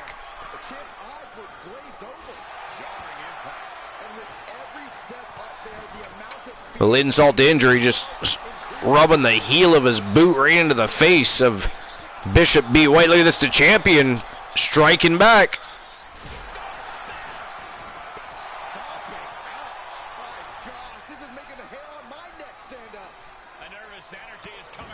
Going back to work on that left hand of the man called Drek.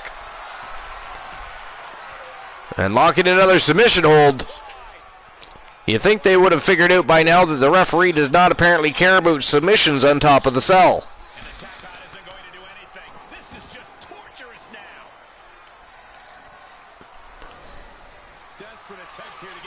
Bishop B. White measured him up. And again, another submission. And Bishop B. White just is not getting the message here. Drek, though, tapping out again. How many times is that Drek has tapped out to Bishop B. White now? I lost count. I'll be honest with you. Wow. Oh, went for a big clothesline. Nice sidestep.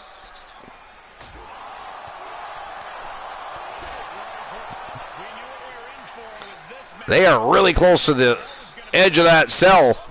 Oh, no. Oh! Oh, that was so close. Suplexed him by his head again. I thought he was going to go right off that cell again. Oh, look at this. Another triple German suplex from Bishop B. White. God damn. And again with a submission. And again, Drek taps out. I mean, he's going for a record to how many times he can tap one person out in a single match.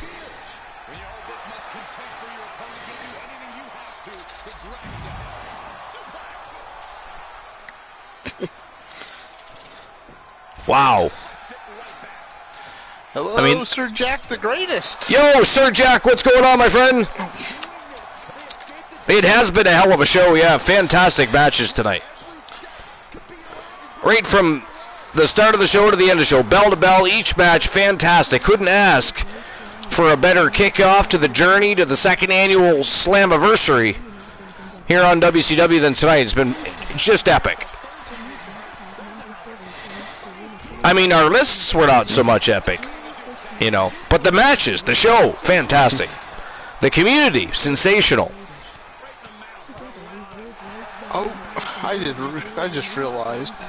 And I apologize, Punisher. I didn't give you a shout out earlier. How dare we not shout out Punisher? And could we shout out Sir Jack as well, please? I just did that one. Perfect.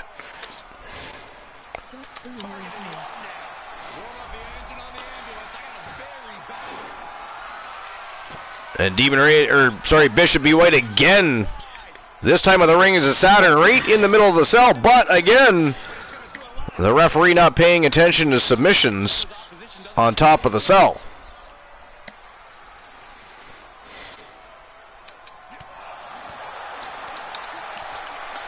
Oh, look at this. Oh, DDTs him. Damn. Oh, Demon Razor went right through the top of the cell. God damn, here comes Drek. Drek covers him up. Oh, Bishop B. White barely kicks out. I keep wanting to call him Demon Razor. That's, of course, his partner in crime in the Public Enemy. Oh, look at this. Champion's got him up in the rack. And he is bending that spine like an accordion and plants him right on his face. Wow, Drek kicked out. This battle continues. Uh-oh. Oh, he's going to lock it in. He's already tapped out how many times? This is probably over, ladies and gentlemen. Look at the blood on the face of Drek. And there it is. He tapped out again, but this time it's going to count. So, ladies and gentlemen, the winner of the match and still WCW World Champion from Team Titan G, representing the Public Enemy, Bishop B. White is still your WCW Champion. And ladies and gentlemen, that is it. That is all for episode number 417. I know it was a couple days late. It was not our regular evening, so I know there are those that couldn't make the show tonight. But I appreciate those that were able to show up tonight. I know on a Sunday it's usually something we plan weeks ahead of time, so you know you're constantly reminded so everybody can be here. But it was kind of a last-minute thing. We had to push the show. So those of you who are here, I appreciate you. It was a fantastic show. The matches were epic. And we'll see each other again. Wednesday night is our next scheduled show. And it'll be 10:30 p.m. Eastern Standard Time when we go live for Wrestle Wars in our second evening in the road to the second annual Archer's Slammiversary stream preview. It's going to be a great evening. But we may have an additional show potentially tomorrow night. I am considering running a tournament tomorrow night. It is time. We usually do one about every 2 weeks, and it is time for a tournament. But I will let you know. Stay tuned. Stay tuned. But you guys are awesome. Love you. We'll see each other. Well, they already went to Christian Cools, so you know what? I'm pissed off now. I did not get to kick them the fuck out of the channel. Get back here. Everybody get back here. I did not get the kick you out yet. That is ghastly. Do you think they'll come back? They probably can't hear me. How dare they leave like that? I mean, I do realize I sent them there, but how dare they? How dare they join in on the raid?